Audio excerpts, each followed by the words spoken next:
off our first ever Art Basel. With us today, we have Nicholas Key, who's co-founder and CEO, and a very good friend of mine of Key Farms. We have virtually with us Priya Guliani, the founder and CEO of IntelliAqua, and then Jacob Dalhoff Steensen. I hope I didn't say it wrong. Who's over in Europe. Awesome. With MoonjellyDAO. And we are so excited to have all of you guys here today. I would love to just start off with some intros. Nick, would you like to introduce yourself and talk a little bit about what you're working on? Oh, yes. So, as Daniel mentioned, Nicholas Key, I'm CEO, co-founder of Key Farms. We're essentially a regenerative ocean farm based out of Jamaica, at least for now. And so practically what we do, we grow seaweed, oysters, soon to be sea cucumbers. And so we are basically responsible for training as many fishermen all over the country and hopefully in the Caribbean to do the same. And we're also doing this in a decentralized way via a DAO. Yeah. Awesome. And we will jump more into these things. The goal today is really, we're going to talk a lot of technical terms, but really make them tangible and understandable. So with that, I'll throw it to Priya, talk a little bit about what you're working on. Thank you, Daniel. Absolutely delighted to be here today and so pleased to be joining Nick and Jacob as well. I'm Priya Guliani, founder and CEO of IntelliAqua. We combine technology intelligence with aquaculture science to build an inclusive, sustainable, and efficient value chain, empowering the underserved aquaculture farmers to maximize productivity as well as significantly contribute to the United Nations Sustainable Development Goals. I also wear another hat. I'm the UK President for Government Blockchain Association. I am passionate about inclusion, sustainability, and climate impact, and chair the Sustainable Environmental Stewardship Working Group as well. The mission is to create sustainable, attainable, and maintainable solutions to help communities and the planet. Thank you. Thank you, Priya. And also, I should say I'm a little biased because both Nicholas and Priya were part of our inaugural cohort that we just wrapped up last month, and I am excited to hear more. Maybe later we'll talk about how it's been since. But before we do that, Jacob, would love to have you introduce yourself and talk a little bit about Moonjelly. Yes, so my name is Jacob. I'm originally from Denmark, based in a little bit outside of Lisbon, Portugal, at the moment. To summarize it very briefly, I think I'm a diving instructor, gone blockchain, gone complete DAO, down that rabbit hole. And that has materialized in the MoonjellyDAO, which is the project that the team and I are working on at the moment. What we want to facilitate with the MoonjellyDAO is basically bring together all of the different functionalities that smart contracts enables and create an infrastructure that will enable communities to work together, not only in their communities, but across other communities as well, all with a focus on scaling or increasing the amount of funding flowing into ocean impact, the amount of reporting flowing back again. And the DAO structures and the smart contracts, you can go very technical on that, but that really allows for some very interesting organizational structures that I would love to talk some more about. But that's what we're looking into at Moonjelly. You can read more on the website and join our Discord to get more involved. It's all on the website, moonjelly.io. Awesome. Thank you, Jacob. Well, I want to first start by starting to demystify some of these terms, which I'm sure a lot of folks in the ocean space may not be familiar with. And so I'm going to bounce around to each of you to kind of just go over some basic concepts. So starting with Priya, you want to talk about just what is blockchain and really what it means for the world? Sure, absolutely, yes. A blockchain is a distributed ledger shared between many parties which enable trustworthy transactions or exchanges between strangers. So basically without the need for a trusted third party or a mediator. These transactions are secured by cryptography and automated by smart contracts. If I were to put it in one sentence, which people really struggle to put it, it's blockchain is a distributed ledger of multi-party transactions with decentralized control. And that's exactly where all the essence is. It transforms a multi-party system by flattening it. So imagine a traditional system where multiple parties maintain their data on traditional ledgers or databases. The traditional ledger structure between organization is slow and error prone, and also the existing infrastructure is manually intensive and dated. Any exchange of data that is required requires that all of the data stores as well as each of the participants agree and reconcile, resulting in significant effort as well as inefficiency. Now, come blockchain, the entire ecosystem gets flattened to achieve efficiency. A distributed blockchain ledger allows for decentralized, replicated, shared, and cryptographically secured operations validated by mass collaboration and applied to many transactions. So all market participants work from the same data set, introducing significant efficiency improvement. Amazing. And so now, I think, oh, go ahead. Sorry. Go ahead. Sorry, what? No. I can't hear you properly. Oh, I didn't mean to cut you off. Go ahead. Sorry. Okay. We'll Still couldn't hear you. Sorry, Daniel. All right, we'll move along. It's okay. So basically, built on blockchain though is now kind of this next wave that is crypto and NFTs. And I know I only recently, just on Monday, actually bought my first NFT, but I'm a little Congrats. slow, but getting there. But Nick, why don't you talk a little bit about what is crypto, tokens, NFTs, and what that means for the ocean space? Yeah, so there's a huge opportunity now, I think especially in the climate change space generally. Of course, the blockchain scene has been around for a while, and we've more or less like seeded the notion that crypto is the most mainstream way for us to introduce the rest of the world to the blockchain space. But within the climate change space specifically, there is a whole opportunity for us to really tag and also just trace a lot of the impact that can be done and would be done over the next coming years. And so crypto is essentially one of those ways in which you can incentivize that tracking and tracing to happen, and also to just find a way to funnel and pull the impact and match it with the dollars. And so in that breath, we can think of maybe just like tagging the amount of mangroves, for instance, that are probably created or just seeded, and just tracing the amount of carbon that can be sequestered from their just growth, and then rewarding that with tokens. That's one opportunity. And there are a whole suite of avenues for you to dive into. I guess specifically within the space of like NFTs, you can probably have maybe an entire area of land or a plot of land that is dedicated towards climate change resilient solutions and practices within farming. And that can then be applied and just hashed and traced and sold. And so that is like proof of impact along the entire spectrum. And as you've already heard me brainstorm quite a bit on this, I think it really is this mechanism that can help drive people learning to actually value impact and actually create value for impact. And so that's what gets me excited. Well, Jacob, speaking of calling on you, I would love to then hear from you. So tell us a little bit about what are DAOs and what does, again, it mean for the ocean space, especially with what you're doing at Moonjelly. Yeah, sorry for that. It's quite hard to hear you guys up there, but I assume that you kind of pushed it over to DAOs and what that can do for the ocean. Yes. Perfect. Yeah. So I think that there's a lot of interesting things in both what Priya said and what Nick said with regards to blockchain and NFTs.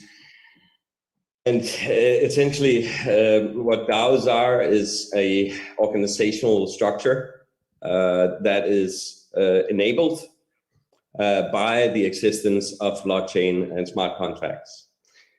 So you can basically, how do I start it?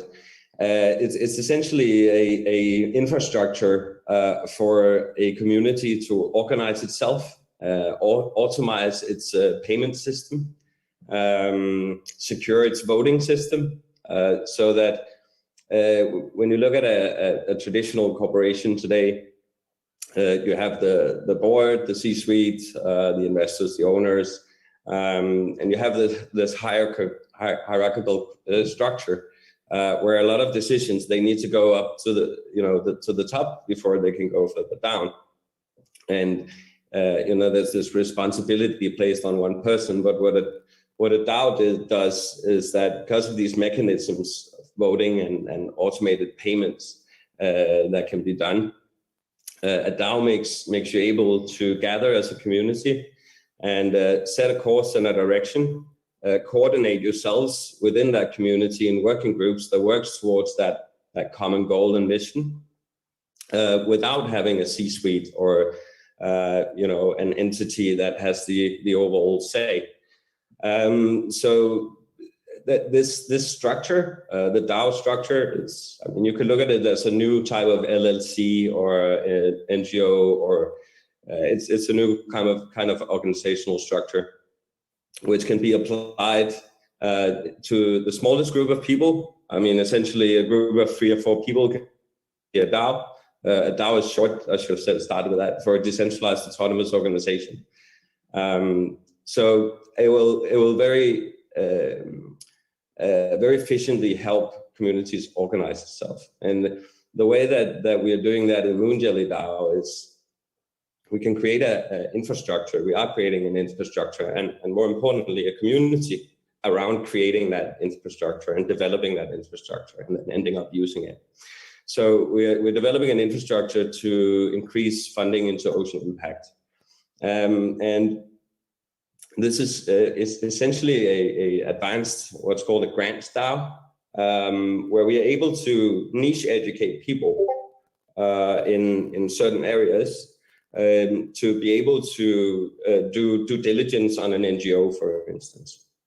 So let's take that use case, right? We have a lot of money in the top, given out in Earthshot prizes and whatnot, or through grants that has a long application process. It takes a lot of resources for the NGOs to apply for this money, and they have a one out of a million, 1 out of 1,000 chance of getting those money. So there's a lot of money wasted that could go to real impact here.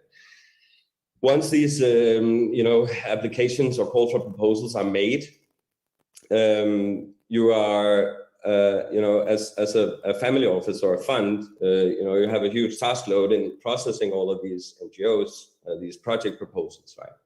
And in the MoonjellyDAO and with that ecosystem, we can essentially facilitate people to educate themselves to take a lot of that process over.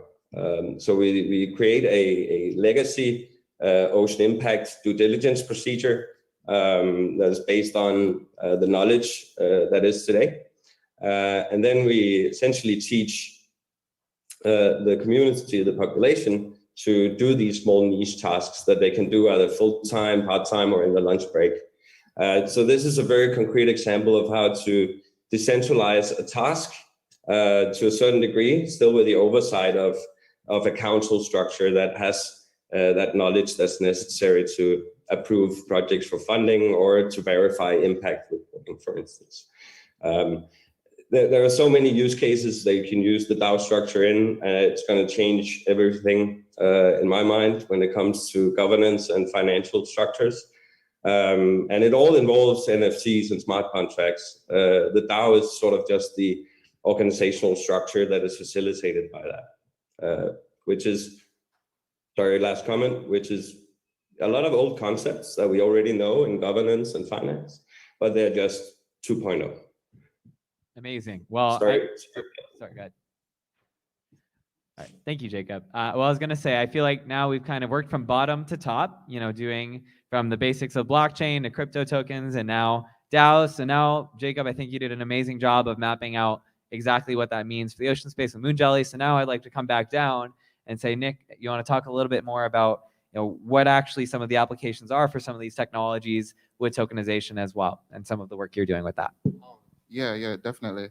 So I think there's a huge opportunity that hadn't really been identified before that I think we've basically tried to take advantage of. So within, of course, this space, climate change space specifically, there are things called credits, carbon credits, that is. And these carbon credits are sometimes can be voluntary, but in other cases, they serve as like offsets for all of the damages that a lot of the big tech and big oil companies tend to purport. And so what they're doing is essentially just, I guess, giving back, or, you know, helping to try to save the planet in a different way. So they're either contributing voluntarily to organizations that are doing climate change resilient practices, or just doing activities surrounding in the space, or they are being taxed by different government infrastructures and, you know, regions. And so what happens is that when all of those credits are accrued, they are then contributed back to these projects, but they're just done in a very top-heavy way.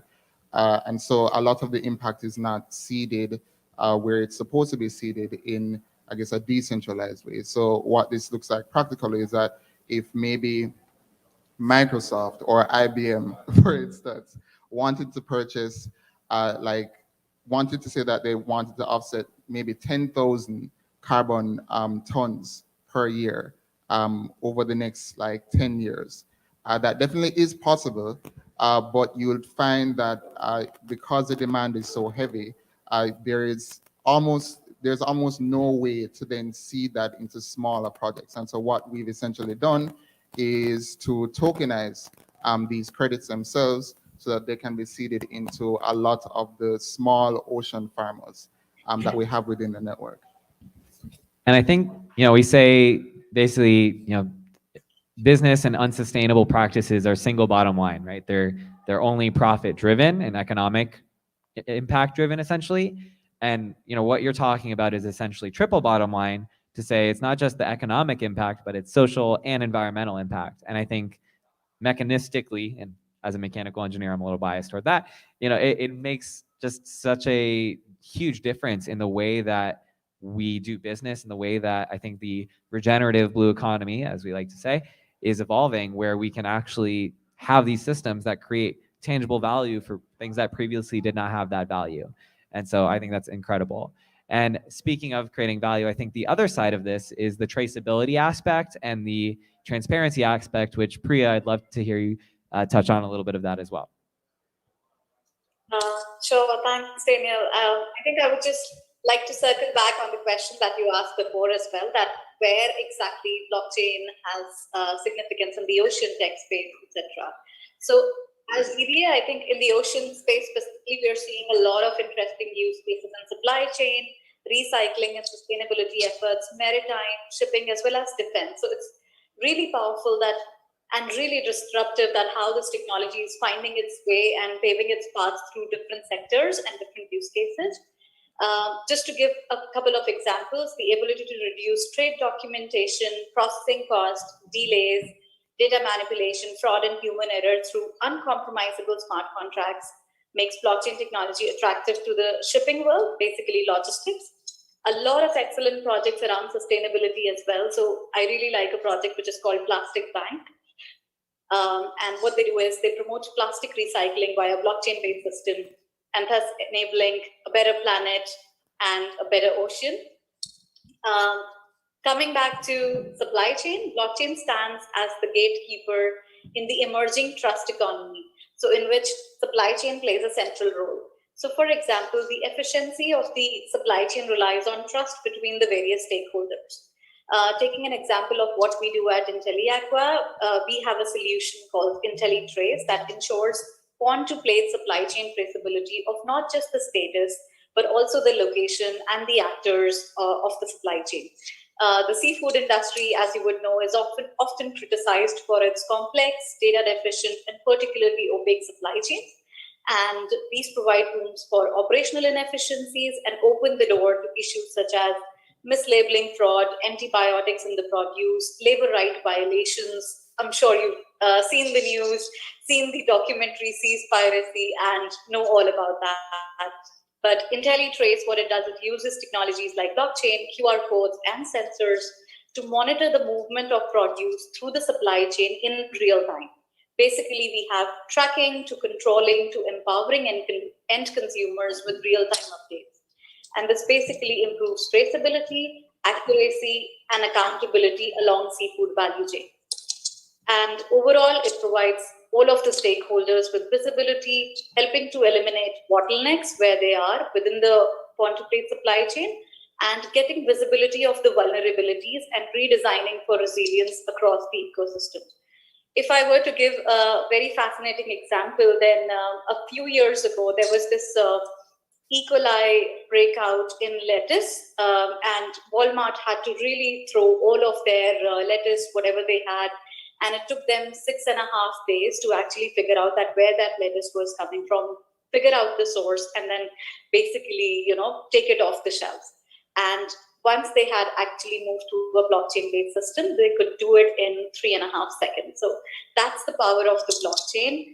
And people really argue that while there are other technology options that exist to help manage supply chain, how blockchains are basically different. So I think to me, they basically add another arrow in the quiver, which is like that can bring different parties that have not established trust between themselves. And through that, it provides transparency and tamper-evident nature. And I think that's the powerful application of blockchain. I can talk a little bit more if time allows, but yeah, that's the essence, that it brings the transparency, it brings auditability, and that's what IntelliAqua is doing for the seafood produce specifically. Because if we talk about tuna, if we talk about shrimps, then there is a lot of product fraud and there's a lot of inaccurate labeling that happens. And to detect those fraudulent actors and the transactions, we need to figure out and hold somebody accountable. We need to figure out where the source of all of this is. And IntelliAqua does exactly that through IntelliTrace. Amazing. So now, Jacob, I'm going to throw it back to you on the DAO front. What does that mean for traceability and for all of this, basically, creating this almost crowdfunding mechanism, but more importantly, something that's actually transparent and leading to something that, truly people can have a much better feeling getting behind, knowing exactly where the money is coming from and where it's going.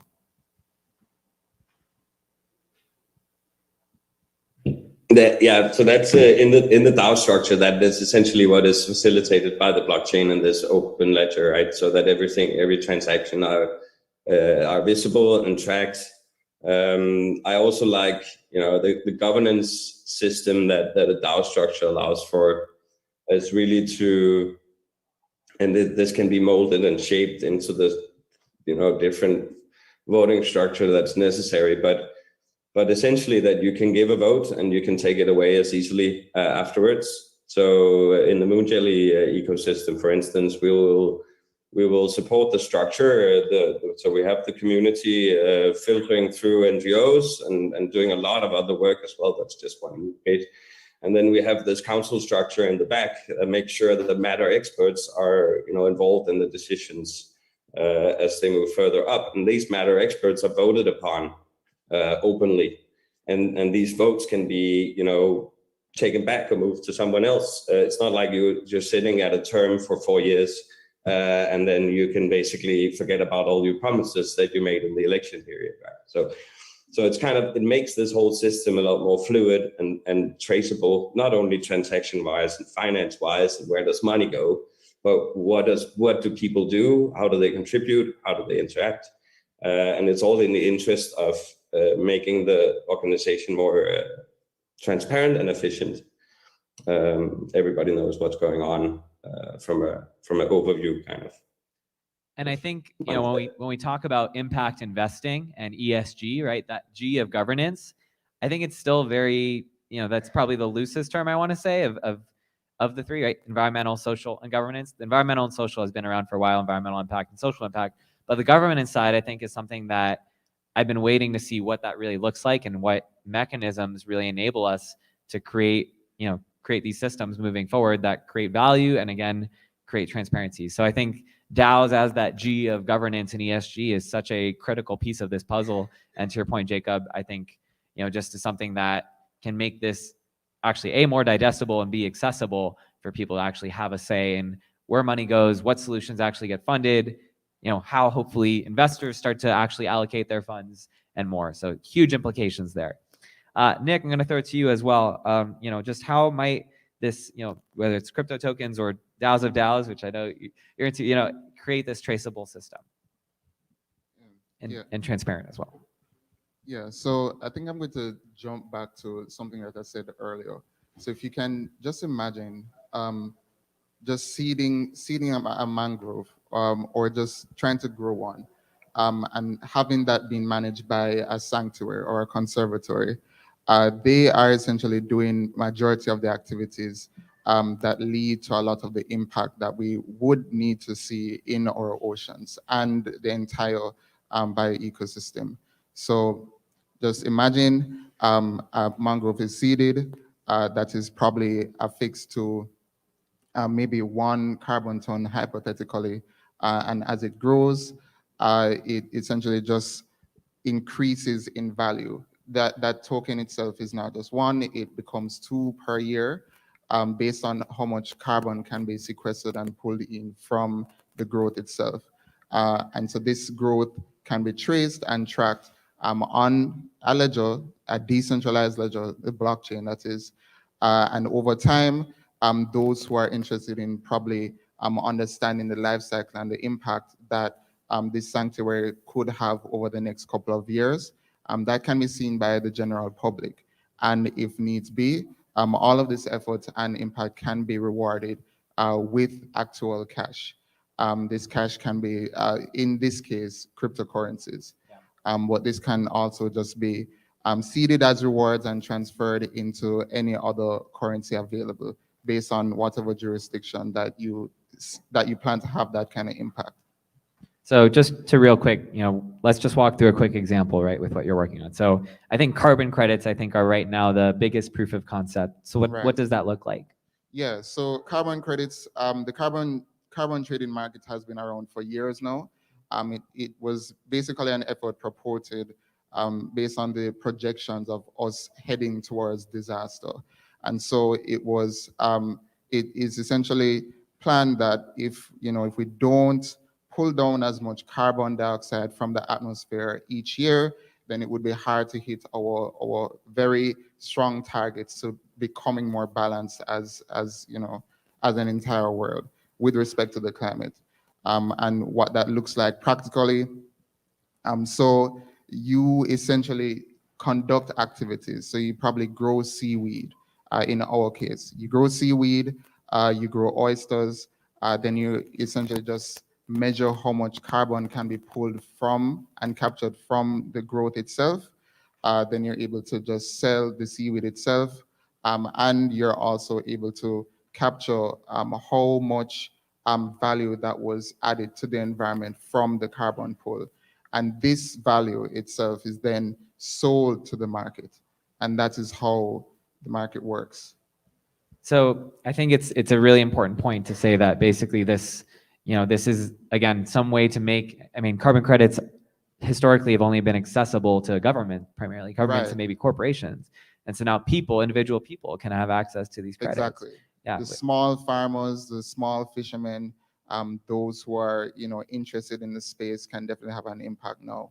And so I think this leads great into our next question, which is really the real world utility point of this. The real world utility point of these tokens and how this actually translates to the ocean, right? Because we're seeing now this as Nick pointed out, where if you can have these measurable impacts, quantifiable, transparent, traceable impacts, right, then we can create real value with cryptocurrencies and tokens.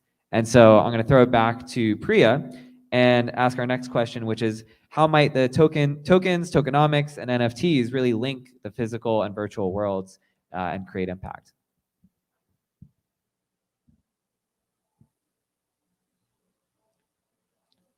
Oh, Priya, you're muted. Not sure if she could hear us. Jacob, did you hear the question? You can answer first if you'd like. Yes. Sorry, could you ask the question again? How might NFTs? I didn't hear it fully. Yes, how might tokenomics and NFTs link the virtual and physical worlds and drive impact? Oh yeah, sorry. I mean, there are a lot of ways that NFTs could do that. It's already proven a great fundraising source. You do artwork. There are plenty of campaigns like that where the ocean space is raising funds, and every other charity space is raising funds from NFT sales. But basically, NFTs is not only a picture; it's a certificate. It can be tied to anything. So you can let your imagination, really go wild on that, and it will. It's only the most apparent ones, like imagery but also carbon credits that are being looked into now and really expanded upon. We're trying to, with Moonjelly and the tokenomic structure that we have soon to disclose, we're trying to look a little bit further, or see if we can bend the curve a little bit, or quite a lot actually. So what I'm trying to say is that a lot of things will be tokenized from now moving forward. And I think this is just my thoughts, but I think there is a lot to look in when you look at carbon credits and stuff like that. There's a lot to look into when it comes to whales, for instance, and other biodiversity, and ecosystems, and how that might be connected. So, but for now, the full focus, as it seems to me, is on art and also tracking, storing different information on these NFTs, and then also, of course, the carbon credits, which is also a very, very young and immature market when it comes to tokenized, what's it called? Discarded units, carbon units that are tokenized, and it's very undefined still. I know Vera, they came out with a press release, an announcement on tokens and crypto, I think it was yesterday or the day before. So there's a lot of trailblazing being done there at the moment as well, and it will grow immensely over time. It's basically, we're now able to put the ocean on a spreadsheet more than we have ever been. And that will just keep expanding, which is hugely exciting for the ocean. Can make it much more quantifiable, basically. I love that expression, putting the ocean on a spreadsheet, not just because I'm an engineer, but really because it gets back to, we know so little about the ocean. We've explored less than 20% of the ocean, and now we're literally talking about systems where we can quantify everything and actually start to make sense of what's there. I think a lot of people get idealistic about saying we can save the ocean when we don't even know what we're saving. And now here we are creating the architecture with DAOs and blockchain to say, not only can we quantify it, but we can create this immutable ledger that actually says, here's all of the different parts to what, whether it's the impact value of what we're creating or the economies and economic drivers we're creating, all of these different pieces that, this technology is just such an exciting piece of the puzzle for. So I'm going to move on to our next question, which is, what role might DAOs play in building regenerative and sustainable blue economies, as well as catalyzing these new funding systems? Nicholas, I'll throw it back to you to start.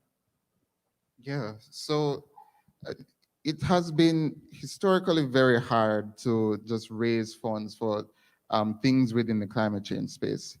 It is arguably probably the hardest space to enter right now, mainly because there are just so many variables to account for. I mean, it's not like within core tech for maybe an app, it's very translatable in that way, where you have immediate consumers and beneficiaries that are like at the table and available in the market.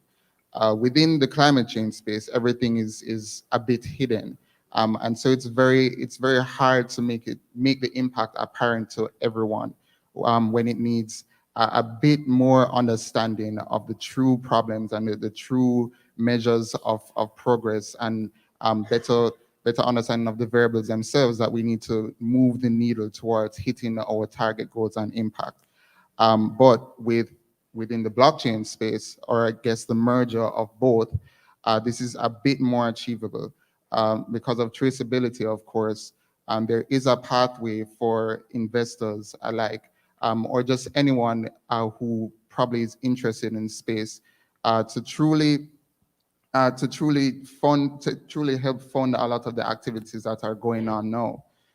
So you can think of like funds for traditional climate change, projects to maybe grow trees, taking months to raise, or even years in some cases. That can be truncated in a decentralized way from people all over the world to just put into this fund and help achieve that fundraising mark and goal in just a couple of weeks in some cases. Well, and I think, so getting a little into Seaworthy's thesis on both the funding mechanism side, and I think some of the problem a lot of people don't see in the ocean space is the fact that there's so little public funding historically for this work. All the technology, we like to say, exists for solving climate change, reversing ocean degradation, actually enabling biodiversity regeneration. It all exists. It's just a question of how we actually can mechanistically start to create these avenues for support and create these systems that are regenerative and have actual, again, economic driver for impact. And again, I'm heavily bullish on DAOs being that. So I will now throw it to Priya to answer our question as well. Again, how might DAOs help build these regenerative and sustainable blue economies and catalyze these funding streams? So thanks, Daniel. Sorry, I got stuck at the earlier question, and it's really hard to hear you, but Steph is being amazing to put the questions on chat for us. I absolutely love Nick's project, and I think that's a great use case of how exactly we can support the regeneration and sustainable blue economy, so that he's explained already. I particularly feel that with a lot of excitement surrounding the rise of decentralized finance and the raging bull market for non-fungible tokens, decentralized DAOs have basically received far less acknowledgement, despite playing an increasingly vital role in expanding the ambit of global crypto ecosystem.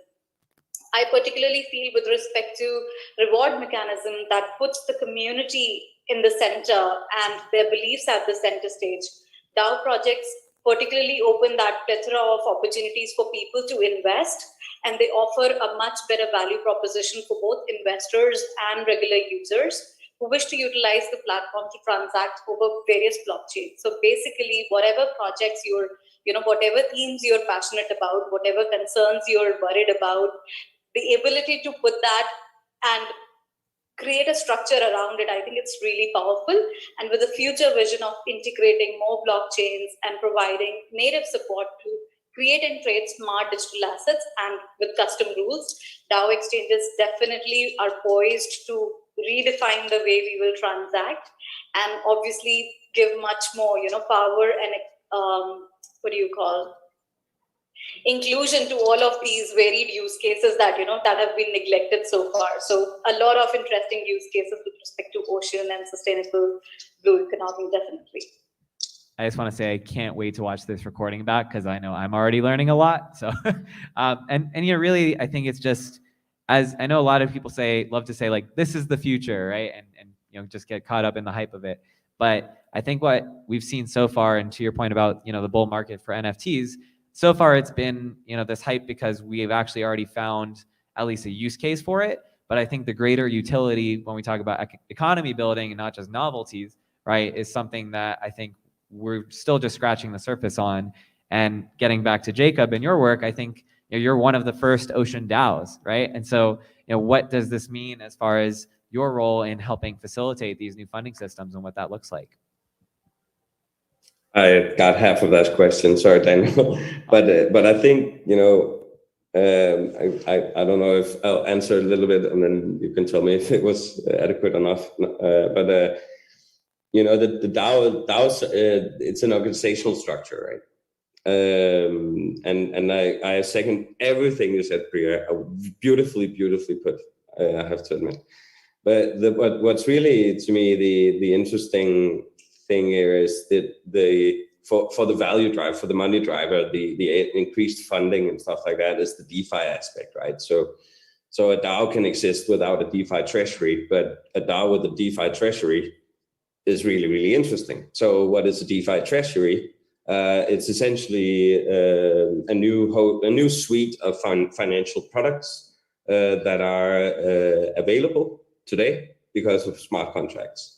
It's the same way as you could compare it actually to the old way of doing it would be the landline. So let's look at borrow lending protocols, right? So the way that the banks today lends out money would be the landline, and the way that we now can facilitate borrow lending through smart contracts in a DeFi treasury is the internet. So it's kind of an upgrade of these financial products that now sounds like hocus pocus and magic, because it was like when we invented the fire, I guess. It looked very magical too. And a lot of these financial products, they're very real, but they drive yields of upwards 10-15% on a very, very low risk, and much higher obscene numbers of yield can be harvested now, I would say, farmed. So that's really interesting area to look into, and concept of DeFi 2 has now emerged, which is also really, really interesting. But if you look at the very fundamental aspects of a borrow lending protocol, it's basically you have a piece of code. Instead of putting your money in your bank, you lock it in this piece of code, and then other people can come and loan from that piece of code, and to unlock the money that they want to loan, they just have to put in some crypto in collateral. That's the very short of it, and it's designed in a way so that the people providing the liquidity cannot be burnt or cannot lose their money. And because this is facilitated by a smart contract and not a bank office, there are minimal fees, which means that all the interest that the donor pays goes directly to the liquidity provider. So that's some of these functionalities that will just open up funding in a way that has not really been possible before, which is really, really interesting. Well, and to start to wrap up the conversation, I feel like you hit on a term that I'm really excited about, and I think is the real bleeding edge, which is regenerative decentralized finance. And again, this is just the beginning of what this all looks like. And I think just from all of the different mechanisms, from blockchain, crypto, NFTs, DAOs, we've really, I think, gotten a great, starting point, at least for people to really understand how this is actually evolving to be the future of the field. I'd love to close today with one last question, which is always our softball to wrap things up, which is, what advice do you have for current and aspiring blockchain technologists looking to drive ocean and climate impact? And Priya, I'll throw it back to you. Oh, yes. So I would want to start my advice with a caveat that blockchain technology is definitely not a panacea for all business problems. However, its unique characteristics make it potentially superior to the other technologies for various business applications, right? And we've seen at GBA that it opens the world of opportunity for positive social impact, particularly in environment space, ocean space, etc. We're inspired every day by our collaborations with enterprises and governments and NGOs to make this a more inclusive, fair, and sustainable world. And we at IntelliAqua have also seen that how integrating blockchain with other technologies such as Internet of Things and AI have further elevated the associated business benefits. So, if harnessed in the right way, blockchain can potentially enable a move to cleaner and more resource-preserving decentralized solutions and unlock natural capital as well as empower communities. So my advice is around that: focus on the change you want to bring, focus on the problem you want to solve and the value that you want to create, and then look out if blockchain is applicable for you. Seek out advice from the people in the industry. I particularly have found blockchain space quite welcoming, and it truly lives up to its decentralized nature. So definitely, focus on the problem you want to solve, and then see if blockchain is applicable for you, and seek out people from the industry to support you. Amazing, thank you. Nicholas, how about you? Yeah, I think I'll go a bit more practical. Prepare to, I guess, combat with the Web 2.0 space, and just double down on doing a whole lot of due diligence on what the space even means. Possibly even just get some buy-in from a lot of the actors. Read a lot of the white papers and the other projects out there. Buy some crypto, buy some NFTs, and just prepare to be an outlier. And being an outlier is a bit complicated. You will have to interface with people who definitely don't believe in you, but there is a high ROI at the end of the tunnel. I love that, being an outlier. You know, I mean, I know I just finally got to take the take the dive into crypto and NFTs myself, buying my first NFT this week, and I really think it is, you know, to your point, still early in this space, and especially if you're not in Miami, you know, you're definitely an outlier in a lot of other cities getting into this space still, but it is happening, it is evolving, and as we've discussed today, there's real meaning for it for the oceans. So to wrap up, Jacob, would love to hear your advice as well. Yes, I mean, what has helped me on this journey, which has been a very steep learning curve, is acceptance kind of needs to go in front of understanding. When you come to some of these concepts, when looking into blockchain and smart contracts and DAOs, you will really help yourself with just accepting some things as, okay, that's how it is, and then moving in front of that and see how you can use that as a fact, and then the understanding will come. Then I think DAOs is an incredible new way of interacting with the space that completely reinvents the way that we apply for jobs, employ people, collaborate. It will rip that structure apart and put it back together. And a way to very easily get engaged is to Google decentralized autonomous organizations. And try to find organizations, DAOs, that are working on topics that you care about. You will basically be you're going to be joining what's called a Discord. Some of you are familiar to it, some are not. But it's essentially a place where you can just go in and say, hey, here I am. I would like to help out. I can do this, this, and that. It does not have to be technologically related in any way, shape, or form.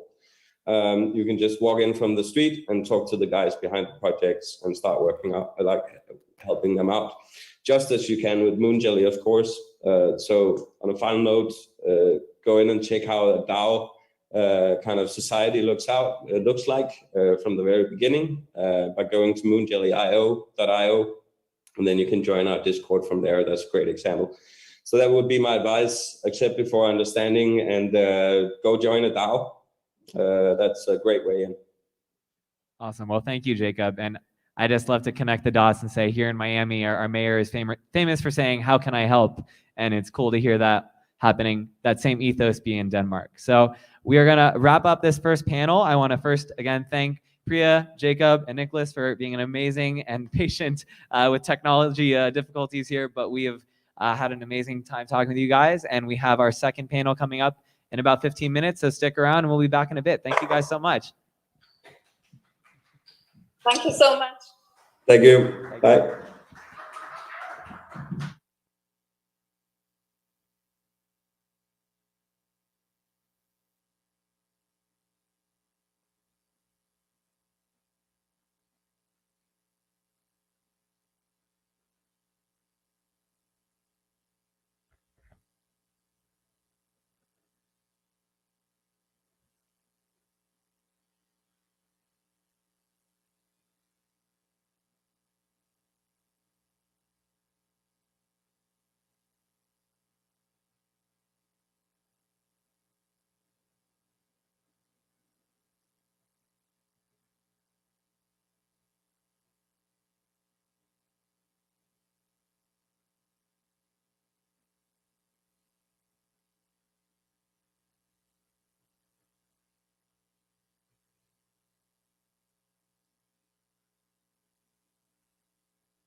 Testing. Hello. Yes.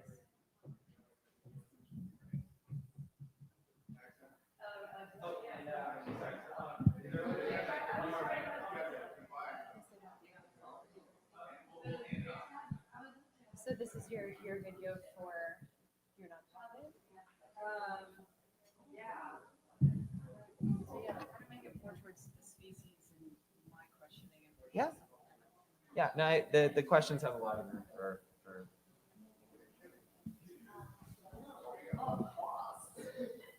So I'm like, I feel like I'm finally getting to bring a lot of my favorite people together for today. I'm like. Yeah. Oh, they got rid of it. It's okay.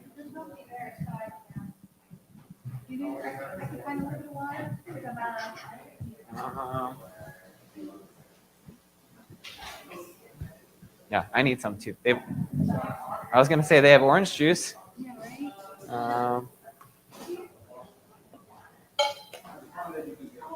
Okay, perfect. You have orange. Yeah, it's been so long since I've had orange juice. All right, we'll get started in just a minute when you come back. All right.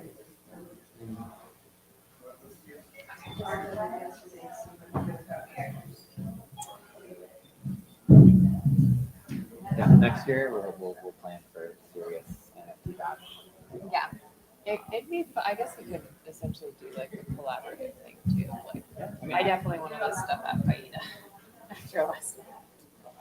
They only had, I think, like 10 NFTs they auctioned. Wow. So Still. one of them went for 800,000. Hello, hello. Hey. What was fast? Congratulations.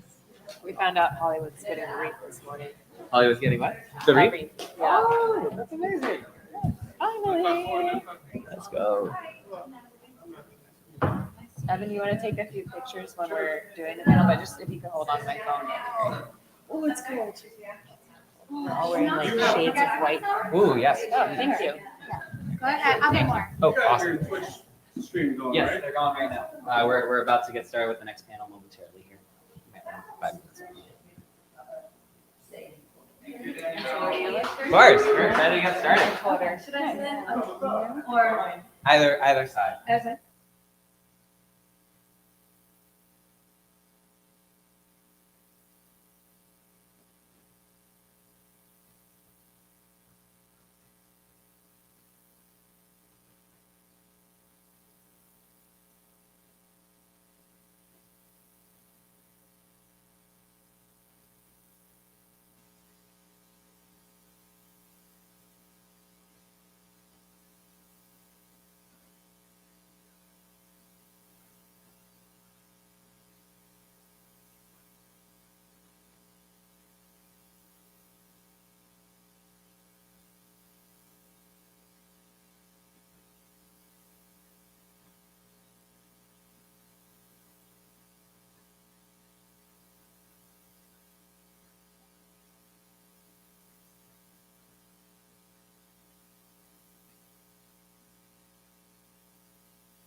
Priscilla. Testing. Oh, yeah, it's working. So he said, don't move past this. Awesome. Right, so. Check. Check. 1, 2, 1, 2. Wow, this is a Full Test, panel. test. Let's go. All right, quick picture from Evan, and then we'll get started. Can you? one more. I'll send it. Everybody will send it. There you go. You guys, good luck. Thank you. Oh, one more.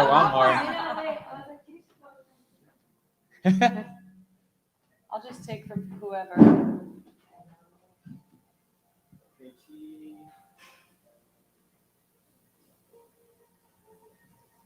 Daniel, will you send it to me then? We can get them all. Okay, thank you. Oh, thank you. Amazing. All right. Everybody ready to get started? Let's do this. So cozy. Very cozy up here. cozy. Well, believe it or not, this is actually Seaworthy's first fully in-person panel. Yeah. We launched these panels virtually through the pandemic back in September of last year, and we've done some hybrid, obviously, but never a full in-person one. And we are quite cozy up here, but we're gonna have a lot of fun doing it. So all that being said, this panel that we're having now is about art driving ocean impact, awareness, and action. And I'm so excited. I'm very good friends with a lot of folks here, and just love the opportunity to feature their work, but more importantly, really talk about how we can really connect these mediums with real impact. We're all about tangible impact here. So with that, I'd love to go down the panel here and have everyone introduce themselves and just talk a little bit about what you're working on. Priscilla, would you like to kick us off? Sure. My name is Priscilla DeBrito. I am the founder and innovator designer of Sea Sirens, and it's based here in South Florida, and I work domestically and internationally. Amazing, thank you. Amazing. Shelby? Good morning, everyone. My name is Shelby Thomas, founder and CEO of the Ocean Rescue Alliance. We're a marine conservation and restoration nonprofit organization that implements different techniques to scale marine restoration through utilizing artificial structure. Morning, I'm Natalie Lefebvre. I'm the founder of One Ocean, One Future, an NGO, and also have a social media agency focused on endangered species of our oceans and protecting them in any way I can. Morning, everyone. My name is Emily McClone, and I work as a director of an international organization called Peace Boat US, based in New York City. And we have a ship that travels the world promoting peace, education, and sustainable development, sailing as a flagship for the United Nations Sustainable Development Goals, working on ocean conservation, climate action, and education through our programs. Nice to be here with all of you. Amazing. Well, to kick us off, I'd love to take a little deeper dive into just what mediums and ways that you guys actually are able to really drive art for the ocean. And so, what mediums are you using to connect art with the ocean, and how do you see people engaging through it? Throw it back to Emily to start. We'll come down this way. Sure. Well, we have a really interesting program on board the Peace Boat. We use our ship, first of all, as an educational space.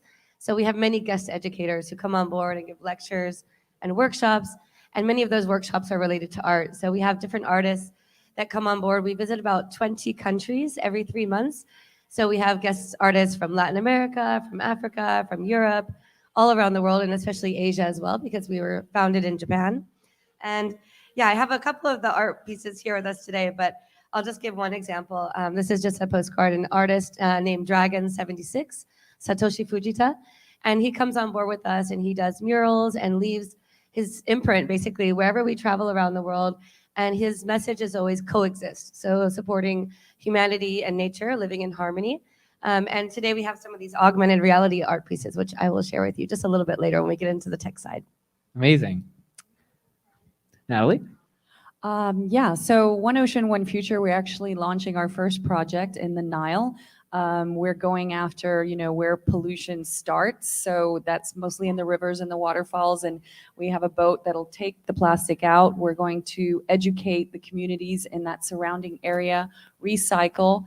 And second part of it is social media awareness, building education around how it goes out, what's in it, NFTs as well. So we've launched the Endangered Indigenous Tortoise of the Seychelles Islands, kind of promoting awareness, and you're going to be able to, with a utility attached, adopt a tortoise and name him in Frigate Private Island. So it's all about conservation to protect these beautiful, majestic creatures, and also create the social media awareness around it so people know what's going on around the world. Amazing. Awesome. Yeah. Mm-hmm. So of course we all know the ocean can be out of sight, out of mind for many people. And one thing with the Ocean Rescue Alliance, we're really trying to utilize art for impact to really create that personal connection back to the ocean. We have a few different ways we integrate that. One, primarily incorporating that into our artificial reefs, where we'll do different artistic designs that can really connect local community and culture and engage other artists, but especially moving into this new technological advancements in world, really utilizing connecting in different types of art mediums like NFTs to do ocean conservation-based designs that can really link directly to restoration and further help promote and fund it in the future. So we're looking forward to involving art in every aspect of what we do to really strengthen people's connection. Priscilla? Awesome.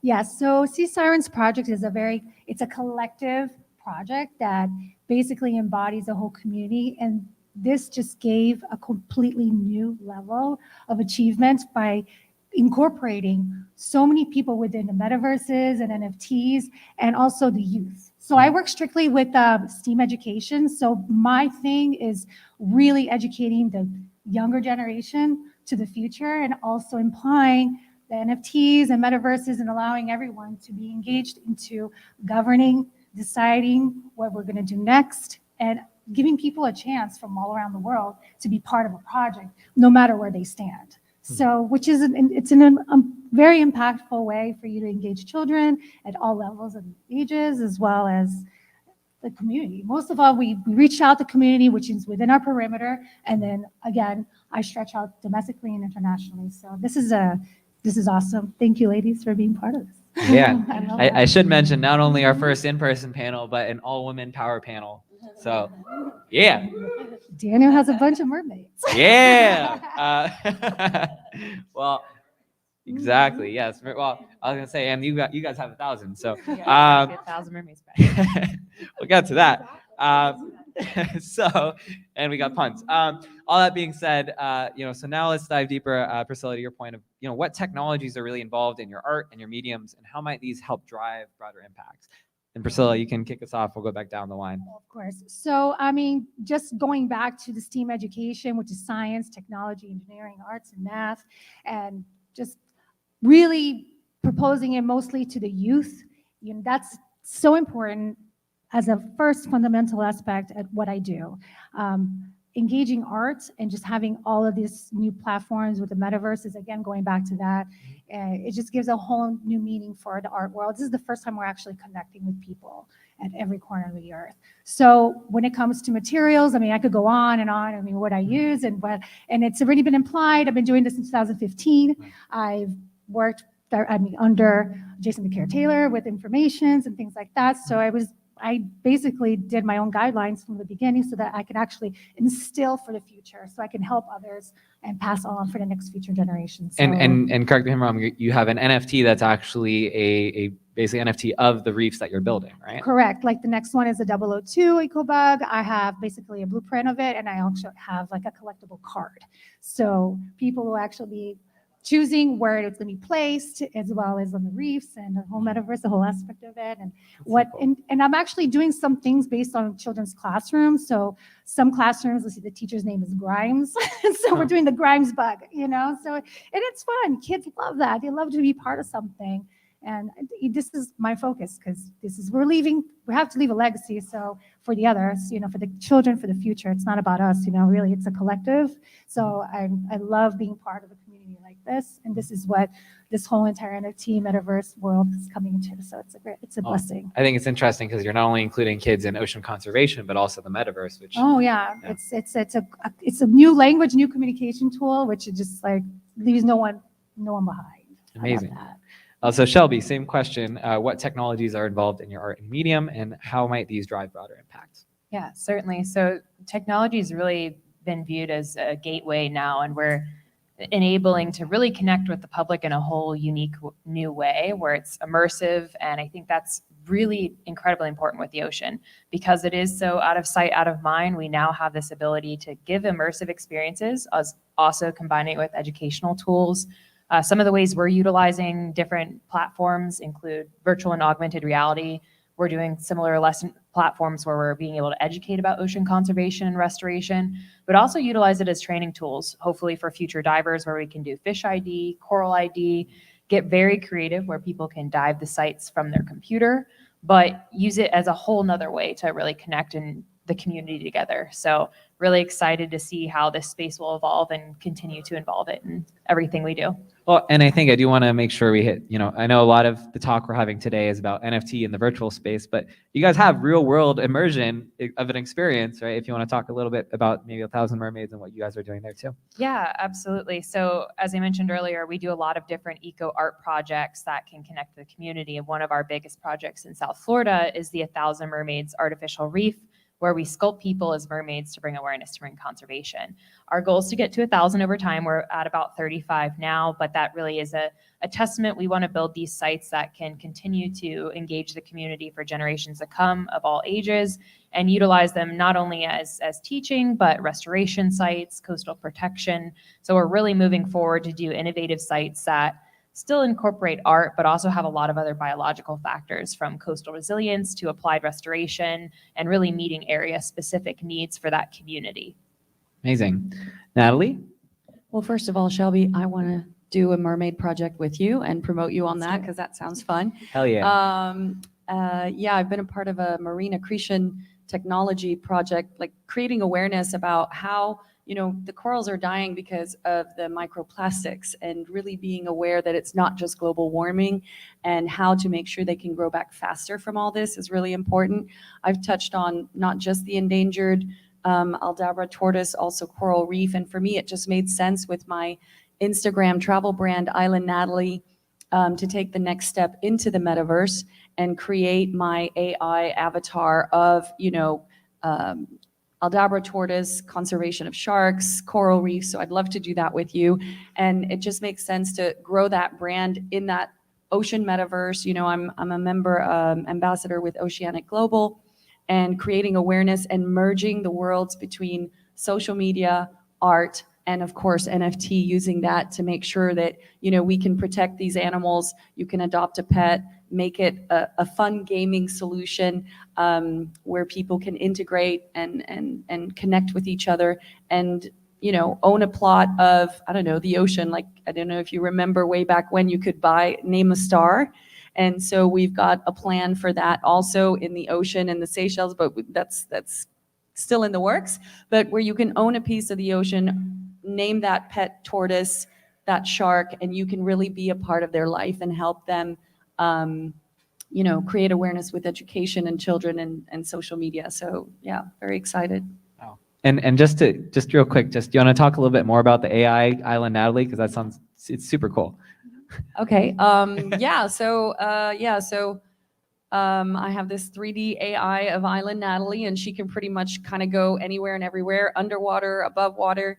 Whether it's with the obviously mostly ocean and island themed, and engage with nature and animals. That's how I grew up. I was actually born on an island on the beach, and every time there was low tide, I would go out there and connect with these animals that kind of became my family, and I communicated with them. So it's really just a passionate thing for me, and now Island Natalie gets to go do it in these different metaverses, which I think will exist. There's not just one metaverse, there's the ocean, and there'll be different communities, just like there are different communities now, whether you're surreal or you're more natural with, versus CryptoPunk or natural art. So there's gonna be different communities that will be growing, and she's gonna travel into these different worlds and kind of make sure that these animals that don't have a voice there are heard. Awesome. Emily? That's amazing. I just want to say that I really enjoy listening and learning about all these different projects. I think we all have so much in common. And one of the things that Peace Boat likes to do is really be a network of kind of like Seaworthy Collective as well, bringing all these people together and using our ship as a platform. So I would love to have all these projects on board our ship soon. And so many ways that we're working with art also include a lot of the technology that you mentioned. For example, as we all know, going through the pandemic was a bit difficult for people to gather. So we did create also an ocean innovation hub, which was in the metaverse. So we did that together with some of our partners, working also with the United Nations World Oceans Day, together with Oceanic Global. And many of our partners came in with their avatars, and they were able to interact and share their work, host virtual exhibitions. And it was all around oceans and innovation, which was the theme of that year's 2020 UN World Oceans Day. But this year, 2021, the theme was ocean life and livelihoods. So this is how we ended up creating also augmented reality artwork. So I just have a couple examples, but for this one, it's Ben Van Wang, who many of you might know does a lot of plastic art installations.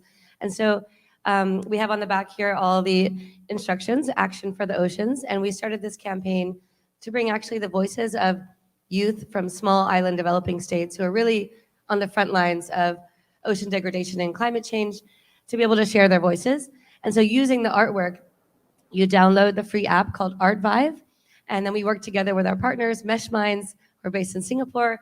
They made the artwork come to life, and then you just hold, the app over the artwork, and everything comes and is able to move.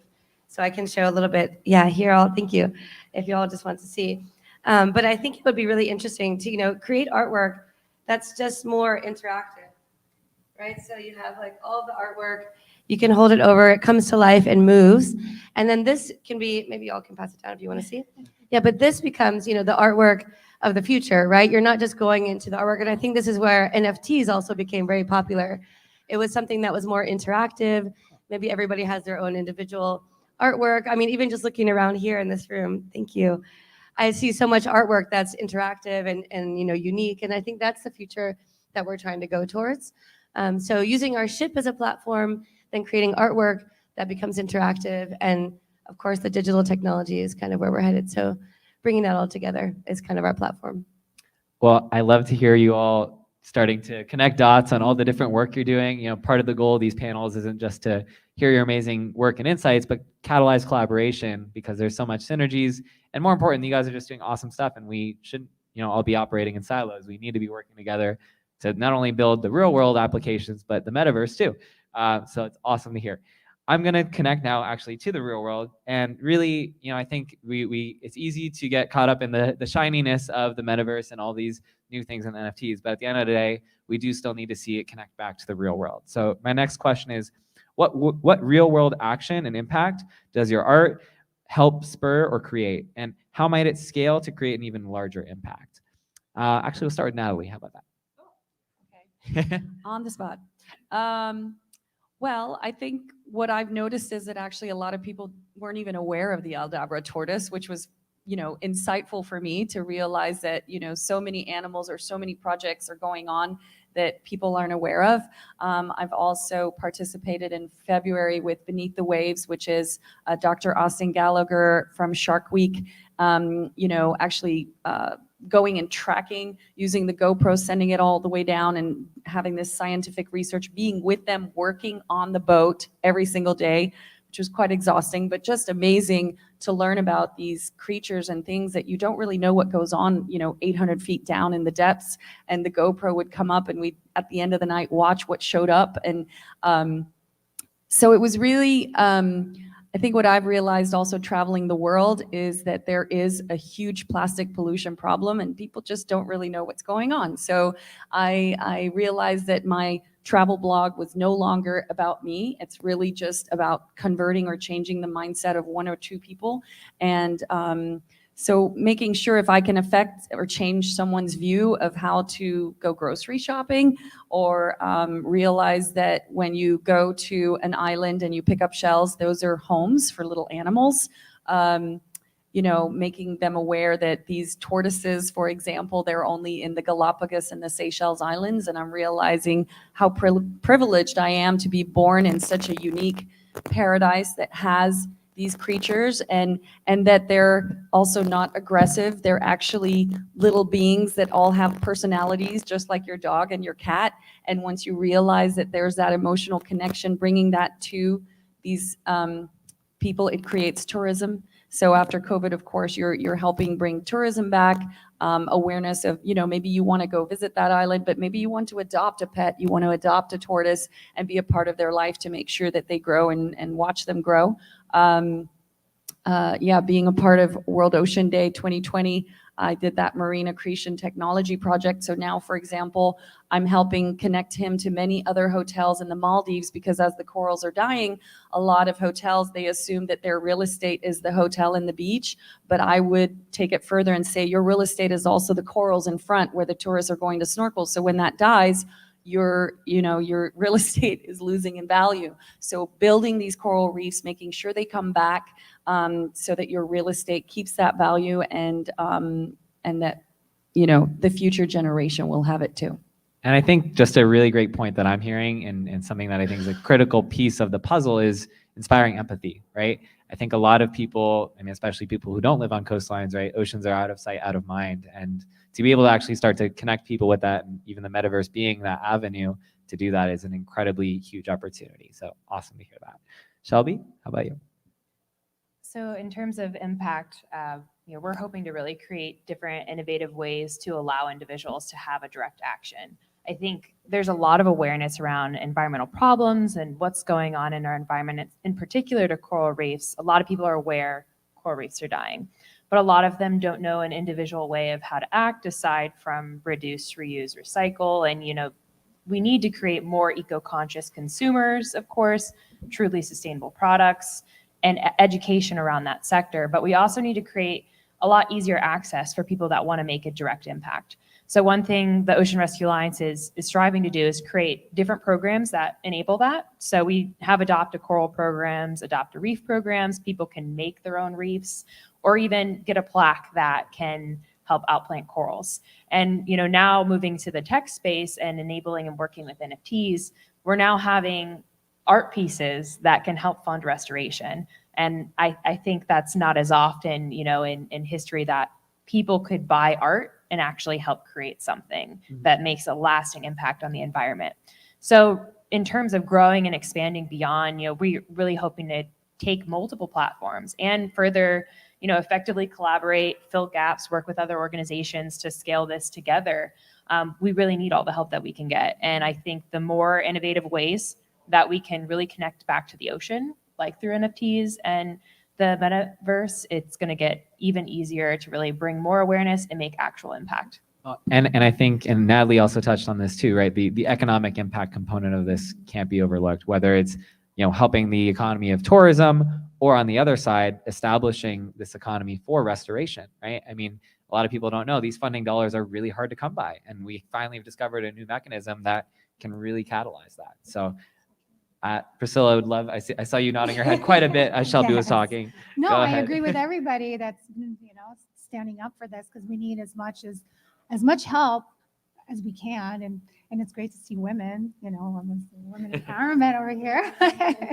Well, I had a great opportunity in 2015. Norwegian Cruise Line approached me to be part of their new innovation design for their island, and they literally gave me a proof of concept. They gave me pretty much like the whole 9 yards, like do what you want, just come, make sure it gets proofed through me. So I created basically with my team a whole entire storyline of the island. So I created like a very folklore snorkeling trail depicting the story, the history of the island. So then we're connecting the passengers with the history of the island, and then the passengers will go out and rent gear, and then they would be immersed within the whole entire experience. So the whole ecotourism industry has really pumped up for them. It was a matter of like having about 5,000 people in the island to visit like the water and renting out gear to 30,000 a month. So ecotourism just boomed. The island at one point had nothing. The first time I surveyed, the island had absolutely nothing. As soon as we started putting stuff down, within months, it was flourished with so many marine life. And I mean, that was so gratifying, just hearing also the people that lived in the island saying, wow, we have fish, we have red snappers. Mind you, this is a snorkeling trail, so it's shallow water. So there's so many, there's so many tangible things that could possibly happen versus something deep. So having and allowing the NFTs and metaverse to be part of this is allowing scientists that could be in a different corner of the earth, to be involved with something like this, and somebody else to be collaborating on an idea to create a whole entire, let's say, botanical garden underneath the ocean. So this is the impact that we're going for it. And I have a daughter, so for me, it's so important for no matter what to instill on them. They are the future. They are the one who's going to be passing on this knowledge. So this is the most important part of it. So yeah, us continuing doing what we're doing and educating and all that is just, that's the beauty of this whole thing. So Absolutely. No, I love that. And just to, I think we always love to say, like, it's easy to lean into the solution, but actually know who it's for and build around that human-centered design. Huge part of it. huge, yeah. Emily, would love to have you answer the question as well before we move on to the next one. Sure. Well, I think, what everyone also mentioned about education, teaching the youth, which is the present and the future, right? And Peace Boat is also all about raising awareness and educating those who are traveling with us on the Peace Boat and learning from each other. So everybody is invited to have their own workshops and lectures, and also participating in all of these experiences as we're traveling, getting into the ocean. I mean, we're traveling to 20 countries in 3 months. It's a lot of different places, and you really feel the connectivity through the ocean of all the different places that we visit. And one of the most important things, I think, also for us is also connecting with traditional knowledge and Indigenous communities. So we do work with a lot of artists from Indigenous groups, for example, the Kuna or the Imbera in Panama. We have a cultural exchange where we go and learn about the artwork and the storytelling of the molas, for example, and how that artwork goes back to preserving nature and living in harmony with nature. And I think that's also really important. It's always not about the future of technology, but then looking back at the past as well and finding out the history of all the places that we visit and how we can strengthen that through storytelling also. But for us right now, I'd say the biggest project that we're making right now for impact is actually building a new sustainable cruise ship. So we know that as we're sailing on the oceans and wanting to conserve that incredible life source for all of humanity, we also realize that we need a more sustainable cruise ship. So using design and technology, we've come up with the eco ship, which will have solar panels and wind sails and retractable sails as well. So using and harnessing the renewable energy and using that as an example to be a paradigm shift and hopefully then challenge and change the maritime industry in itself, which is really overdue. We've been sailing the world for more than 38 years, and there's not really a sustainable cruise ship today that has passengers on board. So that's our major, I'd say, contribution to climate action right now is the eco ship and designing that for the future generations. Amazing. Well, I would love to now so we've gone real world. Now I'm going to bring it back to the virtual side, which is really, how does this emergence of blockchain, NFTs, and the metaverse really grow these avenues for expression, awareness, and impact, and what opportunities you're seeing for that? Shelby, I'll throw it to you to answer the next one. Yeah, so I think this is just an immense opportunity, as I mentioned earlier, to really reach people on a whole nother level in terms of immersion and bringing awareness, but also helping back that to direct restoration. I think we have an opportunity to immensely collaborate and also really enforce a little bit more of a corporate responsibility. One of our goals with projects as well that we create, we're wanting to inspire more of that social action, especially for coastal developers and companies that utilize these resources daily, like the maritime industry. So I think it's so important to create a pathway that's still also economically feasible. I know we've spoke about the blue economy a little bit before, but it's such an emerging space, and a lot of environmental restoration groups and projects really need to start looking at sustainable ways to fund restoration. And I think this is a direct path to do so. Amazing. Priscilla?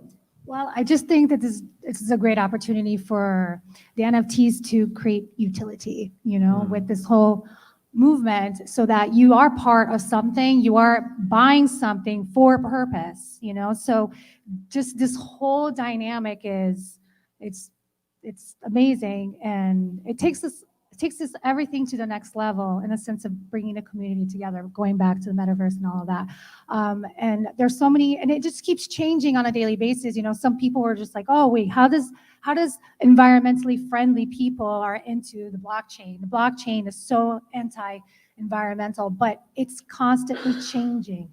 Now there's new immersed programs that they're doing, projects such as Tangle Chain, and how that works, within the community, and how the transaction works. It's like less gas fees, more energy efficient. So just understanding that you could actually purchase something and be part of something, that is huge. There are many people who don't even get the chance to be in the island, to be there, but this gives them the opportunity to be part of that. So, and that's where we're at. And I'm very happy that we're a part of this, and and we're changing. We're Well- changing this game. So And I think, this is part of what I'm really passionate about too, is community building, and NFTs are really a mechanism, and I mean larger piece of DAOs, right, for community building and uniting people. And so I think what we're seeing is this emergence of collectivism, right, where really we want to see, everyone wants to see the ocean saved, everyone wants to see more biodiversity and all that. And if the government's not going to fund it, right, we can collectively come together to start building these mechanisms and through art to help drive that. So it's a really exciting opportunity. Emily, that's you. Well, I think it's really interesting, especially with VR technology and the immersive technologies. For example, we had the Hydras come and give a presentation, and everybody, this was also during the United Nations World Oceans Week in New York City, everybody came in and put on the VR headsets, and next thing you know, people are just so into the fact that they're being able to see all these marine animals around, and they feel like they're diving. Even the sounds of the water and the movement of the actual impact of the film really brings you into the ocean. And for those of you who are not divers and haven't had that experience, I think it's a really experiential change in the way you see the ocean once you're underwater. So I've been really enjoying these new immersive technologies and watching people be inspired and change through that. And then I think for NFTs as well, I've had a lot of different artists, contributing their NFTs for the oceans and combining the digital aspect of film and watching the videos come in also with, the oceans, but then people being able to, combine that with some other climate action related messages, and everything's kind of coming together where it's becoming a new art form that I really like, a little bit of collage aspect to it. And I think that the funding that can come from that can really help make a positive impact for the oceans. So hoping that we'll have more of that coming out with Art Basel. Amazing. Natalie? I would say definitely versatility and collaboration. I agree with that. Island Natalie can move into so many different metaverses, create awareness. She can dive and be down for a while. I think, Second Life has been around since MySpace. Now there's Realm. People are creating their own lives and stories, or different stories with, a piece of property that they bought, building that house, buying furniture, details like that. So integrating, ocean themed venues because of people like us that are creating awareness, that's really important. So it's not just about, your piece of land. So I think the opportunity for versatility that I have with Island Natalie, diving into all these, like even going with the Shark Week, team as an honorary scientist. I wanted to be a marine biologist, I didn't. And now with Island Natalie, I can go on board and act and be one, and actually do good with my channel because I have 1 million followers, and let them know about Shark Week, about Beneath the Waves and what they're doing, or about marine accretion technology. And people are like, wow. So I think versatility, collaborating, I can collaborate with each one of you guys on so many different themes and bring something to the table for growth and opportunity and also fundraising. And I think also just one point that you hit on that I am absolutely passionate about is the accessibility piece of this, right? Making the oceans accessible, not only to explore them, but actually say, I can do this work, right? Because I think so many people get turned away by the thought that they need to have a marine science degree or a PhD to be in this space. And the reality is, start with your passion, be resourceful, and follow that inspiration. Yes. Right? And these are all the different ways that we're actually finding new avenues to democratize the opportunity to get into this space, which I think is just a massive piece of the paradigm shift we're all working toward here. So with all of this in mind, let's bring it now back to the art side of things. What larger role do you see artists playing in driving ocean impact moving forward for the future? Priscilla, I'll throw it to you to start. Well, I definitely feel that, with the metaverses and NFTs, the emerging artists are actually giving I've created my NFTs, I've been doing it. So it's giving the artists to break free and actually having a diversity and not having to stick just to one medium, but then, jumping from one thing to all these immersive projects that there are out there. And so it gives an opportunity for an artist to really think outside the box, which is amazing. And this is what we need, because listen, I have an undergrad in art history and painting, and then also film and television production. And to tell you the truth, you cannot tell an artist just to do one thing, it's like confining them. This is giving the opportunity for artists to develop more NFTs, more metaverses, and allowing many outsiders to be part of the community. Remember, like a lot of artists are introverts.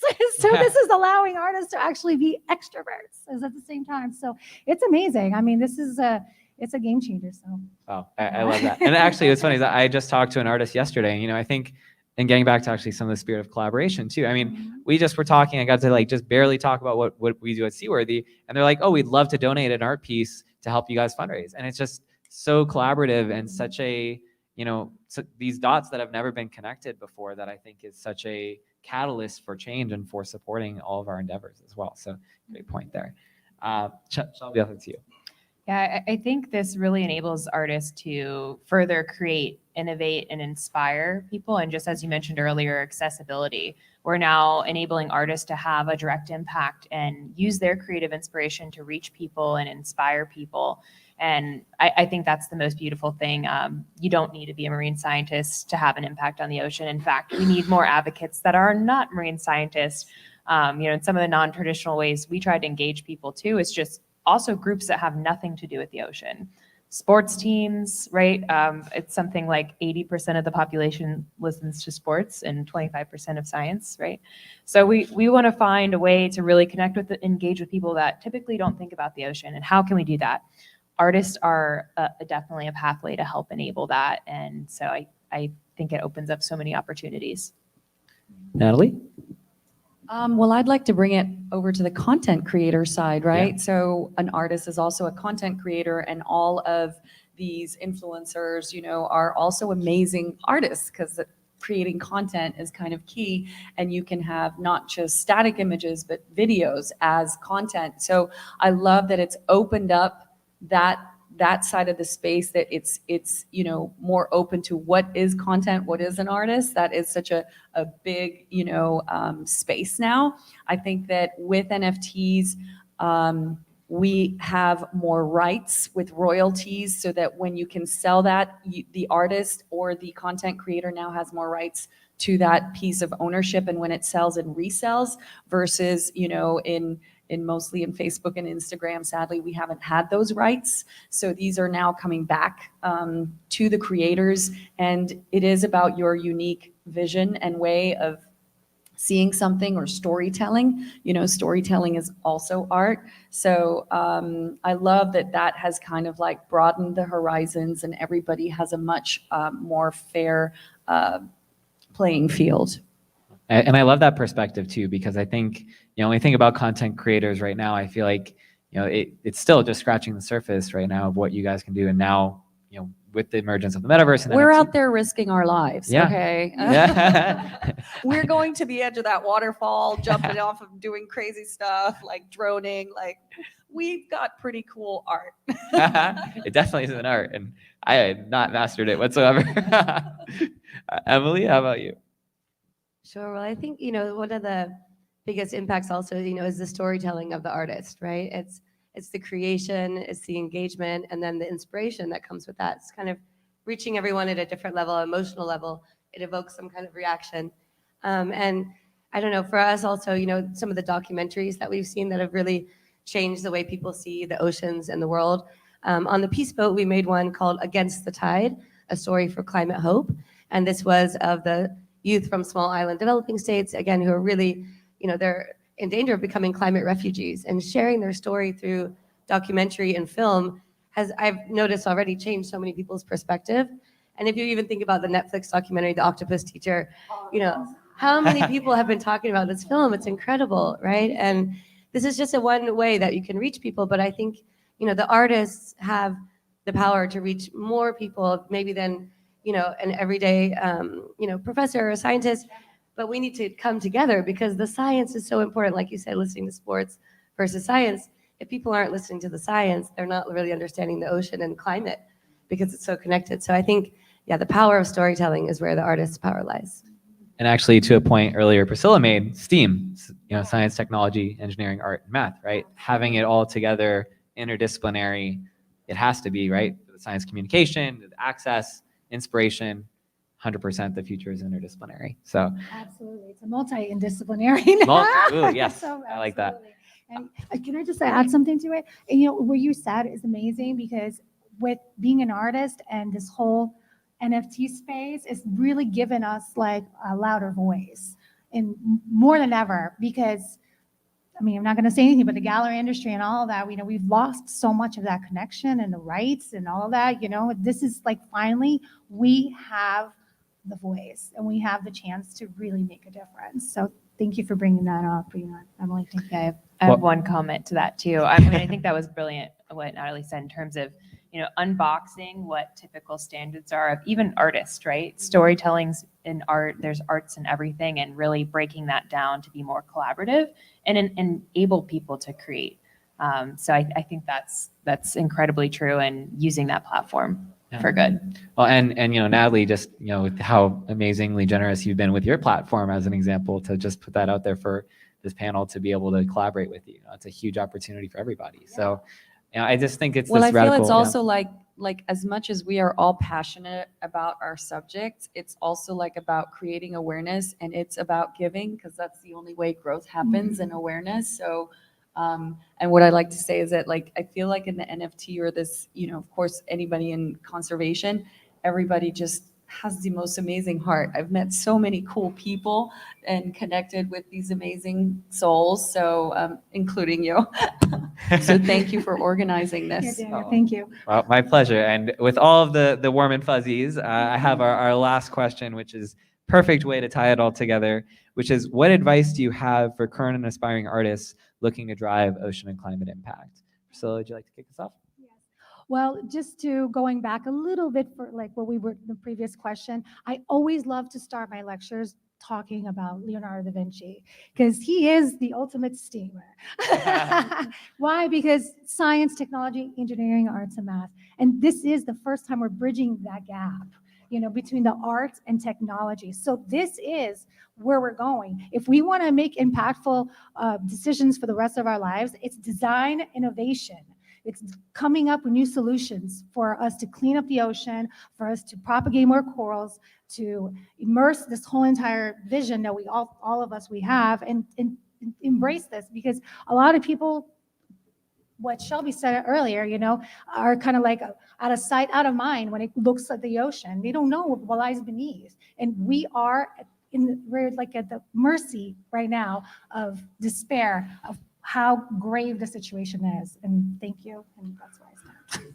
Well, and I think just to your point, it could be something to despair, but at the same time, I think a lot of the work everyone's doing here is to also say, yes, it could be something bad, but let's look at it as an opportunity and something that, right? Exactly. Always an opportunity. The pandemic was an opportunity. Yeah. So I see where these here. Yeah. Shelby? Yeah, I really want to speak to the point of passion. So in kind of any artist standpoint, I'm a big advocate of pursuing what you're passionate about, and everything else will figure itself out, right? Amen to that. I really think that I would encourage people to find what they're passionate about, find where their voice lies and where they can have the most impact, whether that's storytelling, traveling, making physical pieces or digital pieces. If you want to have some type of impact, find your creative way. It doesn't have to be any traditional structure, and that's the beauty of the space right now. You can do so many different things that can have immense impact, and it's not what we used to think maybe like 10, 15 years ago. So I would certainly, my advice to artists would be pursue your passions, and you can collaborate. Love that. Natalie? Well, Shelby kind of took my words. I 100% agree. Passion. I got into this with my passion. Same. Keep your authentic voice, because people will resonate with that and they will stay and come. If you like just to always wear a red dress, wear that red dress, whatever it is. You can, and I think positive mindset. Same when COVID happened to me, I was like, okay, this is restructure and rebirth and start all over, with a new vision and strategy. So always have a positive mindset. There's going to be days when you're down. There's going to be days when you're disappointed because somebody said no, or that video didn't do as well and you didn't get as many likes. But it's not about those couple people. It's about the long-term vision. And I've had many of those challenges along the way. And no matter what, I didn't give up. I kept learning. And even if you're not the best video content creator and you can't drone, well, find a buddy and bring that drone specialist with you. Did that. And then if you are not sure you're doing well on one social media channel, try to diversify, go on multiple social media channels. There is no excuse. If you want to make it and you've got that passion, you can get there. You know, you can meet people at Starbucks, you can go meet your local, you know, whatever. You've got a friend that owns a store, this and that, do a meetup, do a cocktail, connect. It's about connecting, giving value. It's all about giving value in the circle of life, right? So what goes around comes around. If you give, it will come back to you. Love that. And I feel like there's a term I really lean into, which is like radical collaboration, you know, just saying you have access to everything I can offer, and, you know, just would expect and hope for the same. Well, now Daniel stole my last words with radical collaboration. Sorry. But I really, yeah, I just love this panel. I want to say that I really, you know, agree with what everyone said is that last message for artists. And I guess just to, you know, reiterate really that is to participate, I think is a really important part of being an artist and getting involved, you know, creating from the heart. And I kind of moved into a little bit of life design, I think, with Peace Boat's work, where I used to paint, I used to do photography, or I used to curate things. And now just designing your life in a way that you feel you're making a positive impact. And by participating in things, getting involved, whether it be paid or not, you know, a lot of volunteer work has led me to exactly where I got today, to be able to do the things I had to volunteer and participate and be there. So I think that, you know, collaborating with all the different people in your life, whether it be artists or professionals or scientists or whoever's there, your family members also, you know, getting everyone involved and participating is, I think, important. And I have one more thing to add to that. I think just the accessibility of this space is really immense. And, you know, as they always say, you miss 90% of the shots you don't take, right? Just do it, participate, get involved, take a step, take an action. I think there's an opportunity with a lot less risk than traditional ways of pursuing your passion, being a storyteller. So just advocate on actually taking that first step forward. And I think, you know, talking about risk mitigation real quick of taking that leap, right? Like, I mean, this is what collaboration's for, right? No one has to think that they're on their own for this if they just ask for help and get that out there and find communities, whether it's through the metaverse or real life, to make that happen. So great point. I mean, I was going to say collaboration is key, because honestly, like to produce these projects, it's just like you can never take credit. You know, it's a whole entire collective. I mean, we had like a group of 50 people at one point just to do a whole entire installation, you know, in the Bahamas within a time period. But that's what I'm saying. It's like the collaboration, that group effort, it's everything. So, and content, yeah, I gotta hook up with you with content. Well, I need more better video production lately. Well, when you talk about 50 people, it's an art of collaboration and herding cats. So, Absolutely. Well, I want to thank you all for a wonderful panel. Awesome. Thank you guys. Thank you, James, for having me. Absolutely, our pleasure. And wrapping up our first Art Basel here, but before we do, we have Natalie's video for her project, the NFT project for the Tortoise, and as well as presentations from Ocean Rescue Alliance and 1,000 Mermaids. So stick around. Thank you all so much again, and have a wonderful rest of your Basel. Thank you. Amazing job, guys.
Hello. Test. Okay. Sweet. Yeah, awesome. Sweet.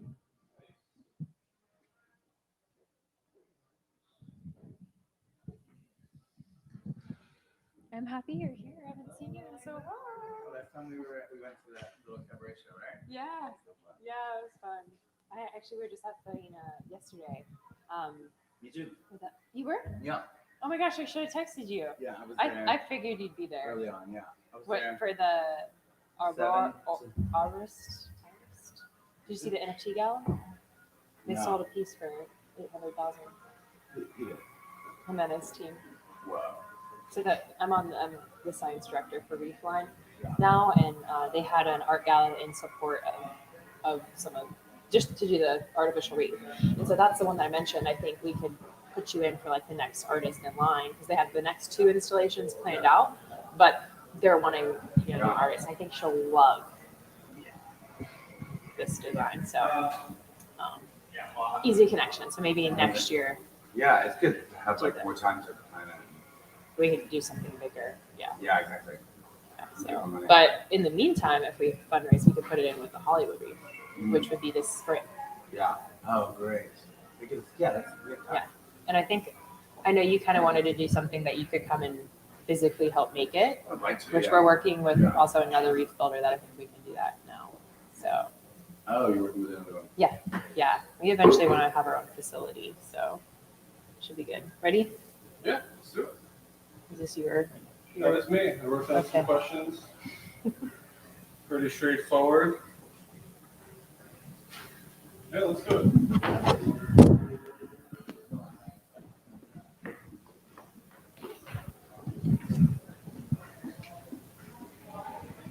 That's a fancy GoPro with the. Only the best for Shelby Thomas.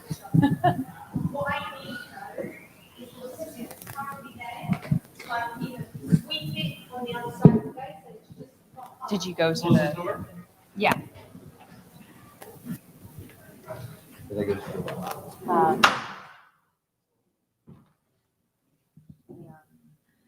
Theater thing that they had. I was gonna go, but I got stuck at this other party. Did you go to the theater part? Oh yeah, for a little short. All right. My friend Priya did the If installation on somebody the else, beach. there might be one young lady coming. You can tell her to quietly grab a chair if she'd like. Cool. All right. Nice.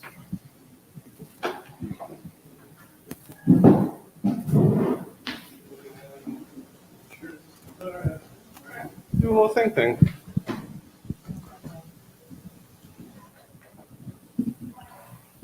You're gonna get Sagamore a little. There you go. All the product placement. Yeah. That could be sponsored. Thank you, Sagamore. It could be. I mean, They They could will do. be now. They could do a reef. We're manifesting all types of things. yeah, exactly. Test. Hello, and welcome to another panel during Bitbasel and Miami Art Week 2021 here from the Sagamore Hotel. This is a panel on art influencing conservation. It's a very important topic at this moment in time. And we have a very esteemed panel of very talented individuals that collaborate and are part of the Ocean Rescue Alliance. We have Shelby Thomas. Would you like to introduce yourself? Sure. My name's Shelby Thomas, founder and CEO of the Ocean Rescue Alliance and 1,000 Mermaids Project. We're a marine conservation and restoration nonprofit organization that implements different techniques to scale marine restoration using artificial structure. And we collaborate with artists like Daniel, and I'll let him give a little introduction. Hello, thank you. Shelby, my name is Daniel Dugan. Okay. Edit that out. Roll Small with the stage. punches. You all right? We're live. Yeah, we're live. Hey. Had worse happen. It was planned. Yeah. You're telling me to stop talking. Performance art. Yeah, exactly. Performance. My name is Daniel Dugan. I'm an artist based in Los Angeles and also Mexico City. And all of my work has a specific theme that I started when I was 10. And every piece is one continuous line that never intersects. And over the last few years, I realized this lifelong process relates to nature. And we'll probably talk about that. But that's what I do. Amen. And Dr. Shelby Thomas, why don't you tell us at this moment in time the why behind why this issue is so important and why we are and why we need to utilize art to influence conservation, especially as it relates to the coral reefs in our oceans. Yeah, absolutely. Of course, all of our environments are under extreme stress with climate change, a variety of other factors, and our marine ecosystems are under a lot of different pressures and stresses all over the world. Here in South Florida, we have a lot of disease impacts to stony tissue, coral loss disease, black band disease on stony corals. And so there's a huge need to do direct restoration, but also expand our resources to make more effective conservation happen. And what are, for those that might not be familiar with the issues plaguing the coral, what are some real world tangible impacts of the current situation as it relates to our coral reefs and their way of life here in South Florida? Yeah, of course, reefs are really the lungs of the ocean. They provide more oxygen than terrestrial plants. The ocean itself is the reason why we can live on Earth. And I think it's not enough of a narrative in people's daily lives of how critical our ocean health is.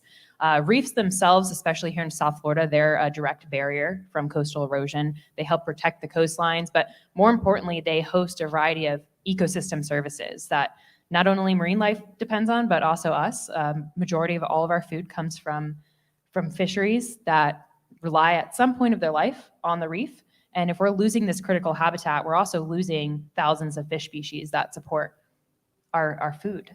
So we really need to be proactive and preventative. And so one of our goals with the Ocean Rescue Alliance is to create artificial structures that can more closely mimic natural reefs. One of the problems with artificial reefs as they stand today, they're typically trash of land, construction pilings, boulders, ships, debris, and none of those act or function like natural reef systems. And we have this ability now with technology and innovation to really design structures that are very strategic and specific to meet biological goals, and combining gray and green infrastructure to meet as a solution. And so that's exactly what we want to do, is creating these structures that can combine biology to help really enhance restoring at a higher scale, making reefs in new areas, and at the very least creating fundamental habitat that's needed. We can't wait for our reefs to die to wonder where our fish are going to go. And we have this immense opportunity. So it's an absolute immediate precedence to collaborate amongst everyone. And we also bring in art, which is so impactful to really connect people back to the ocean, because it is out of sight, out of mind. Amen. And no reef, no fish. And I forgot to mention, after our small little tumble here at the beginning, I'm Evan Snow. I'm the co-founder and COO for the Thousand Mermaids Artificial Reef Project and Ocean Rescue Alliance. I'm an arts advocate, community builder, and creative entrepreneur. And I like bringing attention to issues that are out of sight, out of mind, mainly as an arts advocate, and found a way to integrate these with our precious resources in our backyard out here in Southeast Florida. Daniel, from the art perspective, if you could tell us the how and the why and the importance behind art, and your art specifically, in influencing conservation in our partnership and collaboration with the Ocean Rescue Alliance. Yeah, like I said, it was a surprise to me that this lifelong pattern I've been drawing, I should have brought a piece, was related to nature, to coral. I mean, I discovered it when it was about 8 years ago. I was snorkeling off the coast of Belize, and I'd never been snorkeling before. I grew up in Alabama in the woods. So I was underwater and I saw brain coral for the first time, and I almost had a heart attack. I was like, wait, how did my line get down here? What is that? What is that? I did it first. And then I realized that obviously there was such an interesting correlation, and I was a biology major. I'm glad that somebody followed through with science. But it was really exciting to know that. I mean, that was my kind of pivotal point that allowed me to go back to LA and continue doing what I was doing, knowing there was like a meaning in it, and I needed to learn what it was. So I got a studio, and things just kind of took off. And now 2 years ago we met, and that was like the key to now using my art, which I didn't realize it would be full circle, as a way to help those coral that I discovered or saw for the first time. So yeah, now I can make underwater sculptures with you guys, and it's going to be a full circle story. And Daniel's very modest, but he's a very well accomplished well collected, well traveled, well commissioned international artist who thankfully through his artwork and his platform and all the ancillary pieces involved are able to raise more awareness by collaborating on projects like this, by providing your artistic ingenuity and your artwork to the project. It does bring new eyes into the project. We hadn't had anybody from LA or Alabama collaborating previously, so it's a beautiful thing. We genuinely appreciate your support. You know, you've been up to a lot of interesting things over the last year. You've been up to a million interesting things over the last year. Since our last panel at Fort Lauderdale Art and Design Week about a year ago, could you both catch us up a little bit on some of the progress and updates that you've been making and some of the partnerships, things we've accomplished with the Ocean Rescue Alliance? Yeah, absolutely. So it's certainly been quite the year, although, you know, COVID has brought a lot of different adverse hurdles in a sense. I think it also has made people a lot more connected, right? We've been on so many Zooms internationally and really connecting with groups that can make an impact and reach people. You know, we're really excited to be expanding a lot of both academic, scientific, and private partnerships that have really advanced the science of some of the work that we do, designs that can be very impactful for the local community, but coastal resilience and restoration. More recently, actually this morning, we just found out the city of Hollywood voted a yes on an artificial reef this coming spring and summer. So we're really excited to actually use this site as a catalyst to create a whole restoration site. We're gonna look to hopefully do continual yearly deployments that will really connect and engage the community, doing a snorkel site, which will be our first snorkel site, which will have a lot more accessibility. We talked a little bit earlier on the other panels, making the ocean more accessible is very important in reaching more people, and working with artists like Daniel gives a whole nother platform to reach. And especially with technology, like doing all these NFTs and virtual and augmented realities, we're allowed to make it an immersive experience for people to really feel the ocean and be surrounded with that itself. So I think that's such a beautiful concept to utilize art to do that. Amen. And if you could just give a quick run through of just some of the updates in terms of how many corals we've outplanted and now where some of these corals are being outplanted. Yeah, absolutely. So to date, we've restored over 15,000 corals here in South Florida. Actually have branched out a few Australian partnerships with Reef Ecologic, and we're going to be outplanting corals on both artificial and natural reefs in Australia. We're hoping to expand. Yes, absolutely. So that was incredible. And actually for this Hollywood site, we're intending to put over 25,000 corals out. So it'll be our first South Florida artificial reef outplanting corals. And those will be coming from the Port Everglades expansion and the Osborne Tire Reef. So we're actually taking corals that otherwise would have been killed from dredging impacts. So we're really excited to be rescuing those corals and putting them in our reefs, but also enabling the public to participate. So we'll have a citizen science program where people can directly come and help outplant, but also do a lot of land-based things. So very excited to announce some of those events and opportunities coming soon. Amen. And there's not enough time in today to run through the accomplishments that Shelby and the Ocean Rescue Alliance team has successfully been a part of over the last year, but partnerships with FWC, which is the state, University of Miami, and basically all the major coral restoration practitioners throughout Southeast Florida and beyond. We're very proud, earned multiple awards, very well deserving, Ocean Exchange, Stevie Awards for Women in Business and Entrepreneurship. So there's been a lot of updates. You can find out more on our website at oceanrescuealliance.org and on our social media. And if you do go on social media, Daniel is a phenomenal follow. He works on some of the most incredible projects I've never seen before. Can you tell us some of the things you've done with your artwork over the last year? Yeah, it's been a very creative year. You know, we all had to kind of recalibrate what we do with our time. And the first thing I did was, at the beginning of the pandemic, I was staying with a friend on their property and for a while, and he was like, "Oh, I need to cut the grass." I'm like, "Oh, I'm from Alabama. I used to cut grass. I'll do it, but I'm going to try something." He's like, "Yeah, whatever." So I cut my line in the grass just to see if I could do it. And I didn't know if the spacing would be right.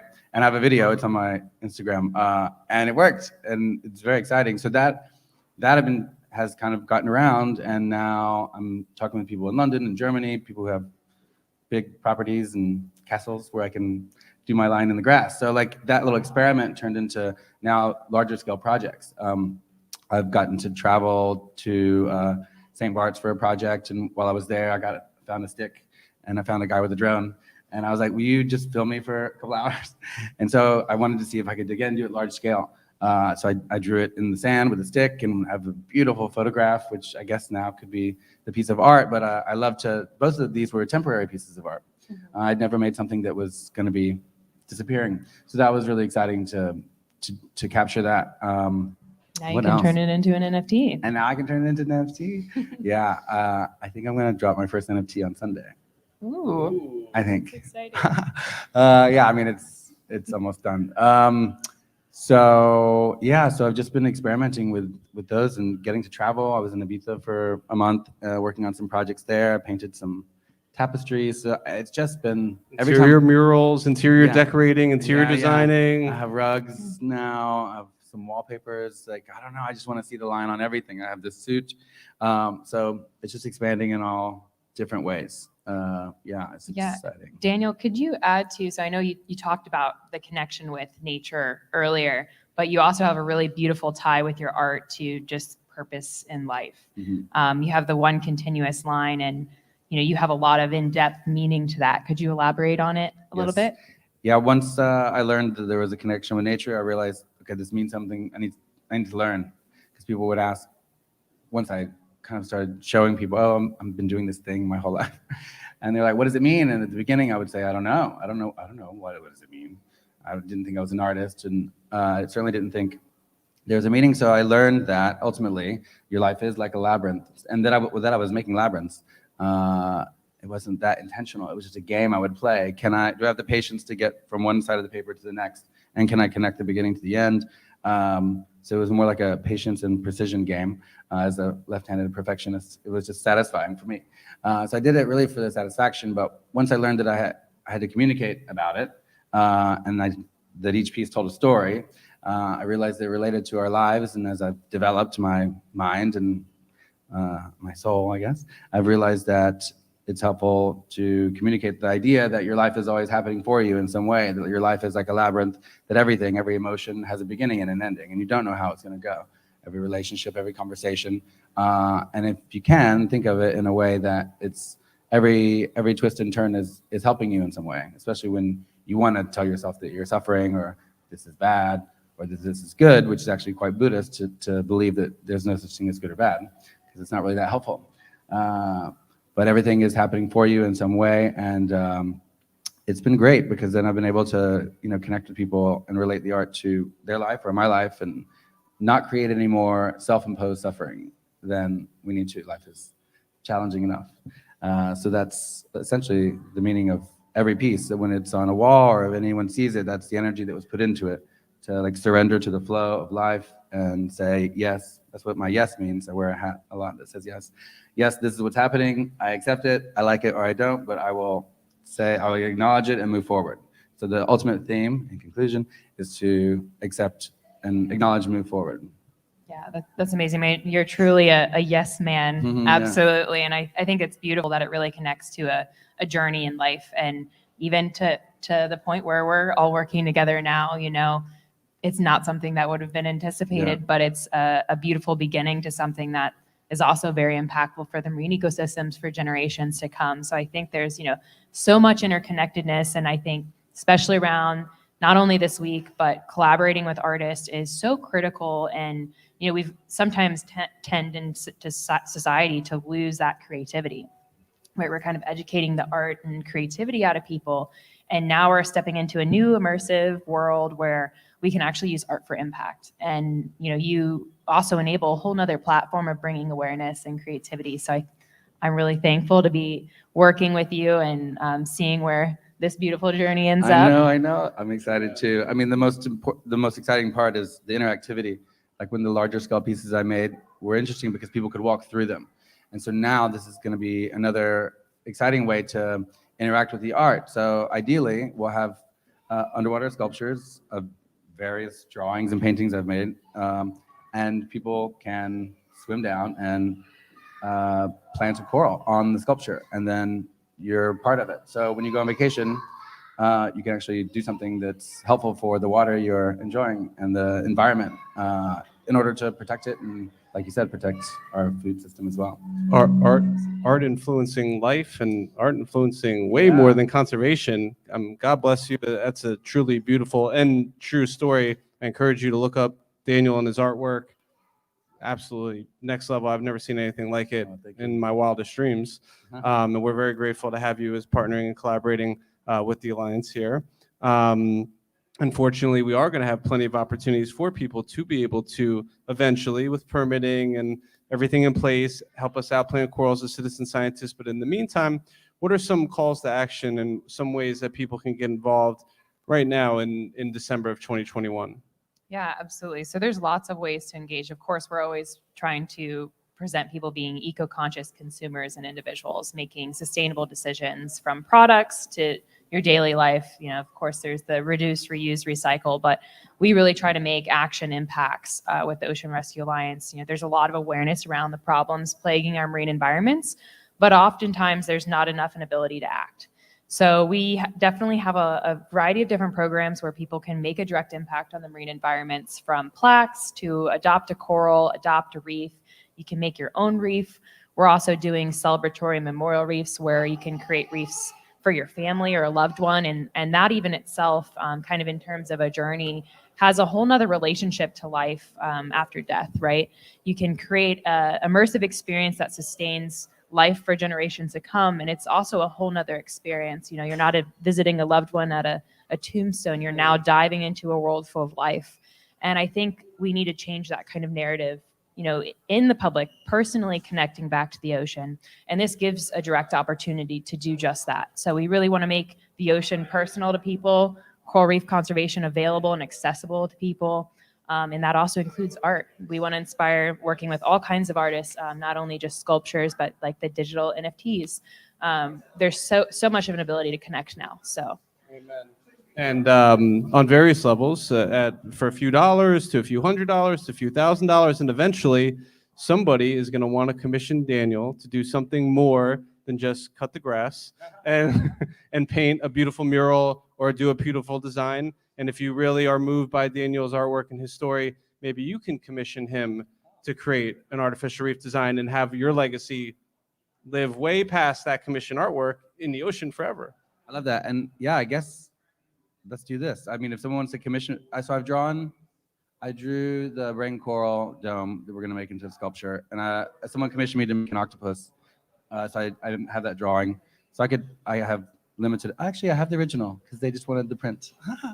So I have an original octopus. So anything that I make that's related to water, let's use part of that money to go into these projects. So also, if you want to commission me to draw anything aquatic, I can pledge now that part of that money will go towards our projects. So I don't know. It could be a fish. It could be a mermaid.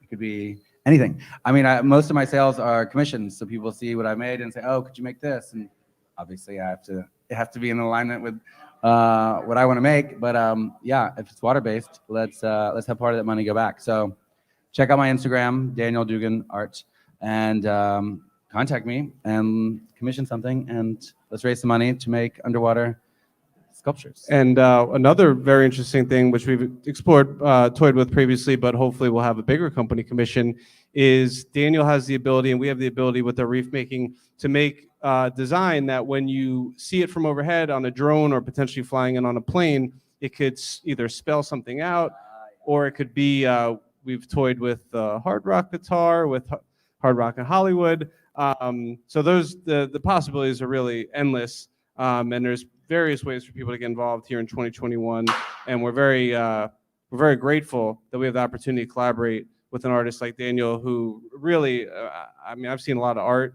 I've never seen anything like your art before, so it's a really beautiful thing. I'm a dreamer, so dream with us, and let's get creative. And I don't know, every commission is exciting because I get to realize a dream with someone else, you know. So yeah, message me. Dream big. Well, we can make an underwater maze of your labyrinth, and I think it'd be really beautiful. I mean, the beautiful thing about making these underwater installations is they're gonna constantly be evolving. Obviously, they're gonna look one way, but we'll photograph a time lapse over, I don't know, years. It's gonna grow. The coral will grow in a beautiful way, probably some algae, maybe that we don't want. But it'll be so beautiful because it'll be an ever-evolving piece of art. It'll be kind of like a life. Oh wow, it's kind of like an NFT because an NFT is changing and can be changed throughout time. It'll be like a natural one where it's evolving into something different. And part of your legacy that will live forever under the sea floor. And for those that didn't catch you at the beginning, where can they find both of you on the social media and the interwebs? Yeah, mine is my name, Daniel Dugan, Dugan, art. I'm actually wearing this suit in the profile picture. So yeah, follow me, and I post a lot of time lapses of pretty much I record everything that I do. So check that out. Send me a message. Share if you like something. My website, danielduganart.com. Yeah, and you can find us at oceanrescuealliance.org, and we are on social platforms for Ocean Rescue Alliance and 1,000 Mermaids. We also have 1000mermaids.com, so you can find out more events coming up and information. And if you want to pass your info too. And Evan, actually, going to turn around on the host here. Can you just tell really quickly on how you got into the ocean space and what inspired you, and as an arts advocate, where you see that going in the future? Sure. And this is very interesting how it just came full circle today. Literally, I'm from Broward County, born and raised, which is where Fort Lauderdale and Hollywood are located. I'm from a little town in Coral Springs. And I was doing my work as an arts advocate for a few years. And some artists came along with the project to do sculptures. And all they said to me was, oh, we want to body cast people in the form of mermaids and put them on rocks and put them in the ocean. And I'm not a diver, and I'm not a marine biologist. I do love the ocean. I do love my backyard here in South Florida and the way of life that we've come to live. And all it took for me was watching one documentary called Chasing Coral, which I highly recommend. It was my aha moment that really opened my eyes to the issue. Then I dove down the rabbit hole and watched all the TED Talks and Dr. Vaughn and all that. But I really felt, as I was working as an arts advocate and kind of being the voice for the voiceless, especially for independent artists not represented by galleries in the emerging art scene in Fort Lauderdale and Broward County, I kind of felt a similarity to the Reefs. The Reefs didn't really, especially at that time in Broward County, they didn't really have a voice. And I kind of utilized my art advocacy hat to advocate for the corals. And now it's a beautiful thing. I've been involved in this project for just about 4.5 years. In 4.5 years, it came full circle that today, God bless them, the city of Hollywood came through with $127,000 of funding to help us put our first 20 sculptures and 20 reefs in the water off the coast of Hollywood and Broward County. So anybody can get involved. You don't have to be a marine biologist. You don't have to be an artist. You could just be an advocate. You could be a supporter on various levels. We're gratefully appreciative of the support of Bitbasel, Jorge, Scarlett, everybody on the team, everybody from Seaworthy Collective that participated on the previous panels as well. This really does take a village. And if you want to find out more about me, you can find me on the interwebs at Evan Snow 13 is my personal Instagram, at Ocean Rescue Alliance, at 1,000 Mermaids. If you're new to the project, if you'd like to find out more, I really encourage you to go on our YouTube page, go through our social, look through some of the previous videos, look through some of the previous press. You can kind of get updated. We're always looking for new board members. We recently discovered a potential new board member that just fell in love by watching the videos and seeing how incredible not only the work that we've done is, but the potential of this project. That was before he even knew about Daniel. So we're really grateful. We appreciate you guys tuning in on the Twitch and on the interwebs. We hope you will join us at some live events in the future as we get back out there, and enjoy the rest of your Miami Art Week here from the beautiful Sagamore Hotel on South Beach. Yeah, absolutely. Well, thank you guys so much. I also wanted to throw in at the end of the stage right here, we have Hazel Griffiths is one of our newest artists that we've been collaborating that does a lot of ocean conservation pieces and also NFTs. The NFT is part of Bitbasel, so you can check it out with the Ocean Rescue Alliance and Hazel. It's called Coral Kingdom, so it's an immersive experience of a coral reef. But we're really looking forward to collaborating with other artists. And if you're an artist and interested, feel free to contact us. We've had a wonderful relationship with Daniel and can't wait to really bring the art to fruition with making that structure here, hopefully in the next year, hopefully by summer. So stay tuned. And if you want to support the structure that we're building with Daniel, please contact us and also contact Daniel. We can do other creative pieces as well. Yes, plenty of NFTs coming to the marketplace here for auction, benefiting the project. We're grateful for every artist that's gotten involved and donated artwork to support us with proceeds. And it really is rising tides raise all ships. It's a win-win-win. We didn't even really get into the whole ecotourism benefits, but there's plenty of people to help. But just remember, no reef, no fish. Cheers. Cheers. Thanks, Evan. Thank Thank you, you. Daniel. Thank you. Yeah. Jorge, can you take one picture of us? Thank you. And no more falls? Can you grab my phone right there too? Because he's got the Android. Yeah, we need a good phone. Yeah, the sports touch it. There we go. Should be good. 2 phones. More for me.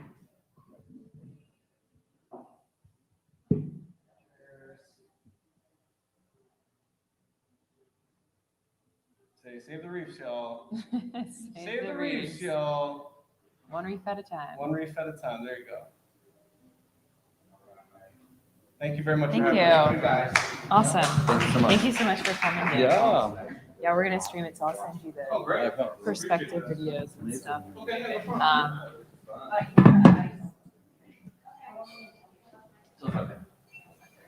have an opportunity to talk on a panel if I can use the NFT. I mean, it's up to later today, but maybe you guys join because it's about NFTs and NGOs. So maybe you should sort of see so then you can speak about where we did. Yeah.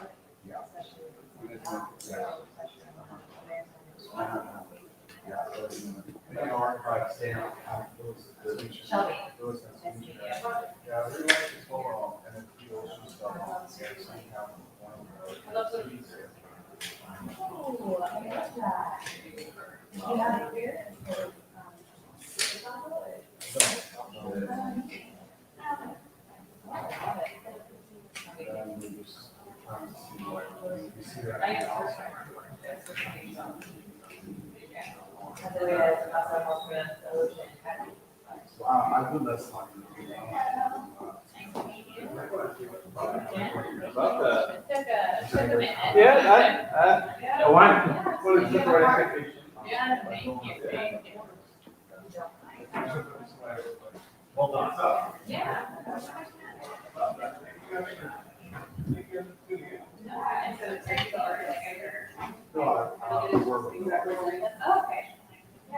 Here we are. Everything has its reason, right? I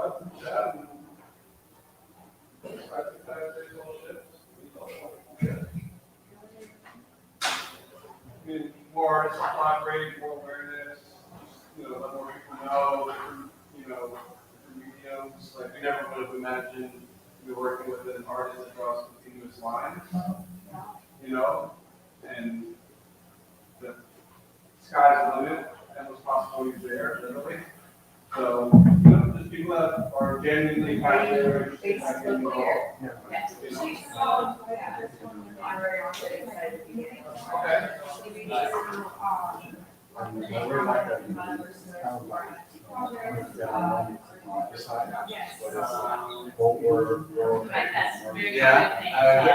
So we're gonna do a shop to run artists are interested in working some of our initiatives.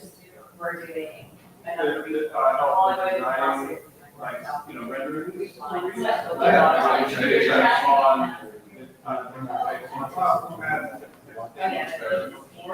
And the sentence of builder to make the concrete. Yeah, nice to meet you. Absolutely. Yeah.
I think we're on.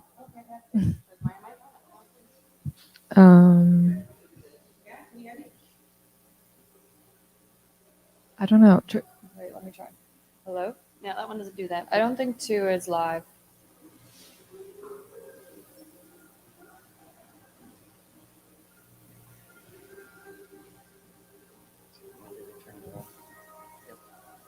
Figured that was it. Not turn on. Cool. Good afternoon. I'm Dania the Mermaid, and I'm here with my friend B, who is the founder of Hive Global Media, which is a virtual production and blockchain-based media company based in the metaverse. And B has been working with Island Natalie to create an NFT that displays Island Natalie's AI and the Aldabra tortoises in Seychelles.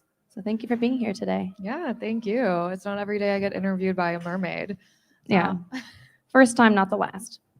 I hope not. Yeah, so my company Hive started earlier this year in a response to the pandemic. My background is a producer. I do fashion, film, and events.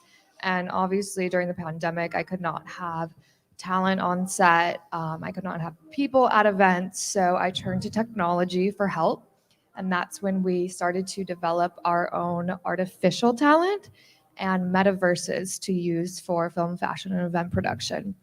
And with the emergence and growing popularity of NFTs, that became the perfect platform to show, what we can do on a smaller scale. So we have still images for some of our NFTs with different metaverses, different artificial talent, and we have some animated videos as well, some virtual fashion shows. So tell me more about artificial talent, 'cause I don't think people are very familiar with this term yet. Yeah, so you can call it AI, you can call it an avatar. If any of you've ever played The Sims, you create an avatar, right, when you use the app. And now with the emergence of the metaverse, you have a choice to have an avatar as well.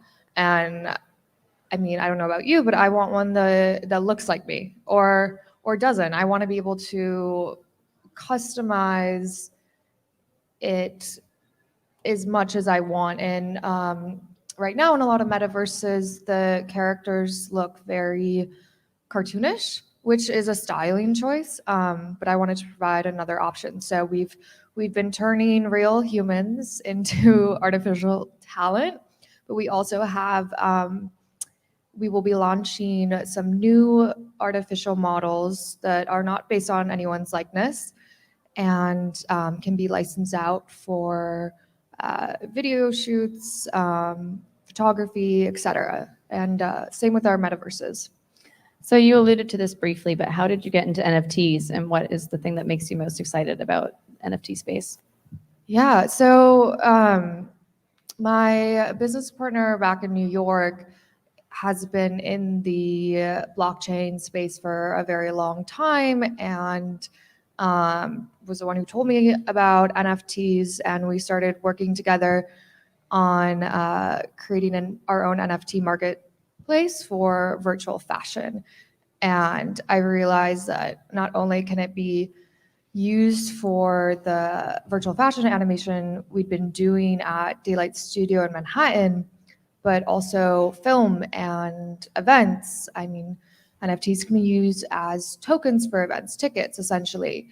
And this summer, I wrapped my first TV pilot that I produced, wrote, and acted in called Hive Mind. It's a sci-fi dramedy, and it's loosely based off of my life as a techno fashionista. And you get to see this technology my character developed called Hive Mind, where you insert your profile picture, a picture of yourself, essentially.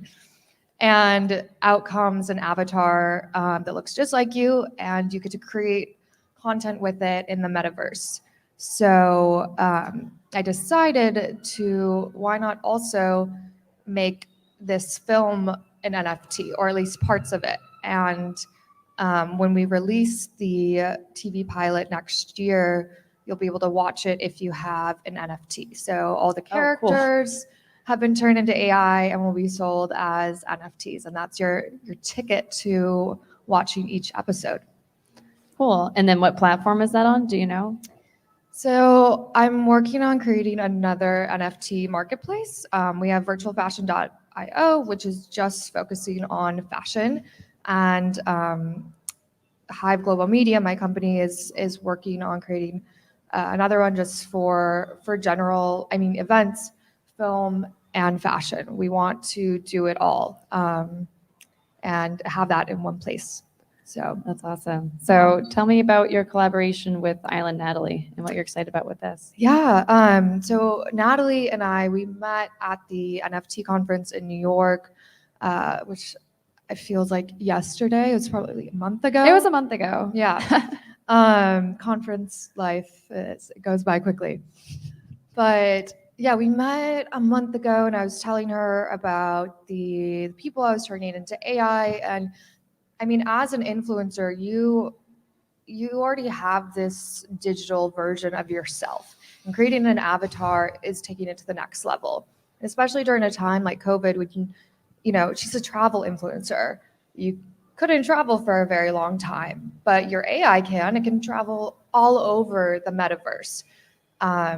But more than that, we wanted to do an oceanic theme NFT because Natalie is an ambassador for Oceanic Global, and she is an advocate for protecting endangered turtles, the Adabra turtles, I believe is what they're called. Tortoise, yes. because they're like large land-based Yes. reptiles.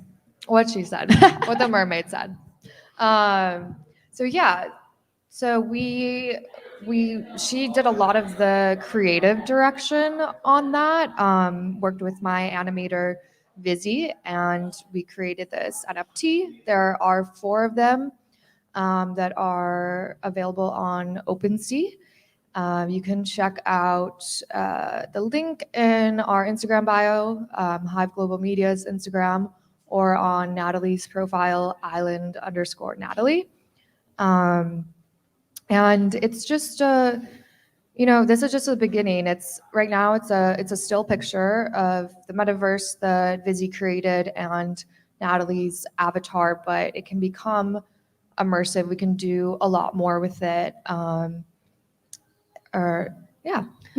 metaverse that she is in there, can you tell me any more about that metaverse? It looks really beautiful. I want to visit. That's why I'm asking. Yeah, so Natalie actually grew up in the Seychelles Islands, and we wanted to tell that story through this NFT. So in the NFT, you see a beautiful island that Natalie is perched on the beach in with the endangered tortoises, and she has a lovely wreath on her head, which each of the NFTs have a different color wreath. So we have, I think, 4 available, and there's palms in the background, a volcano.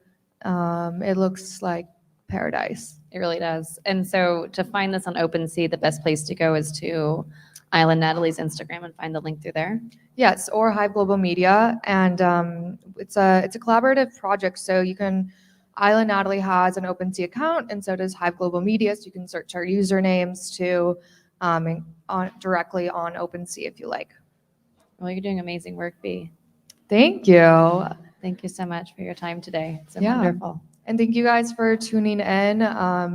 If anyone wants to collaborate on future NFTs, especially impact NFTs like this one, which brings awareness to the endangered tortoises, please contact me through Instagram or my website or any way you can find me on the internet. And your Instagram handle is? Yeah, my personal is b.davies, and my company's is Hive Global Media.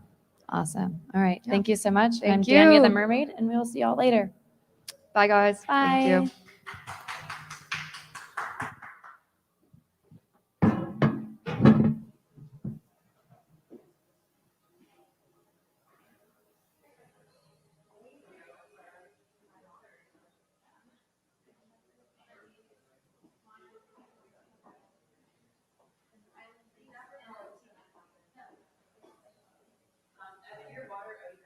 I did get it, thank you.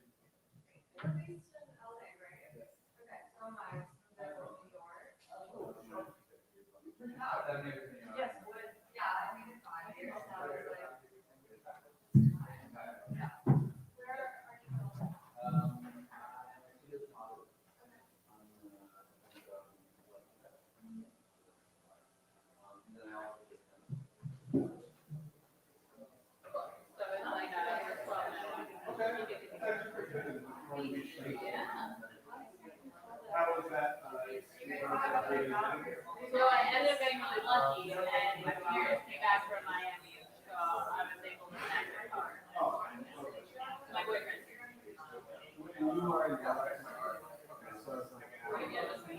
It was an hour and a half, we had, as you said, but I was getting in the car and it was gonna drive me to Lauderdale and back to drop off my grandma to get her car. And I was like, you're going to be driving. And unfortunately, I believe those downtown. Yeah. The Uber and I was like, oh, I'm gonna get a car. Yeah, okay. Very good, smart, very good, smart. I don't know, maybe.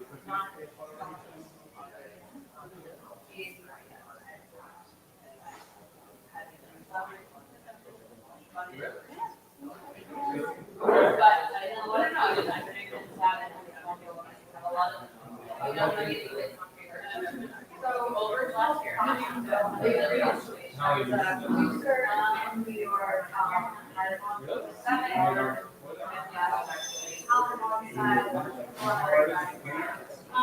was not creating.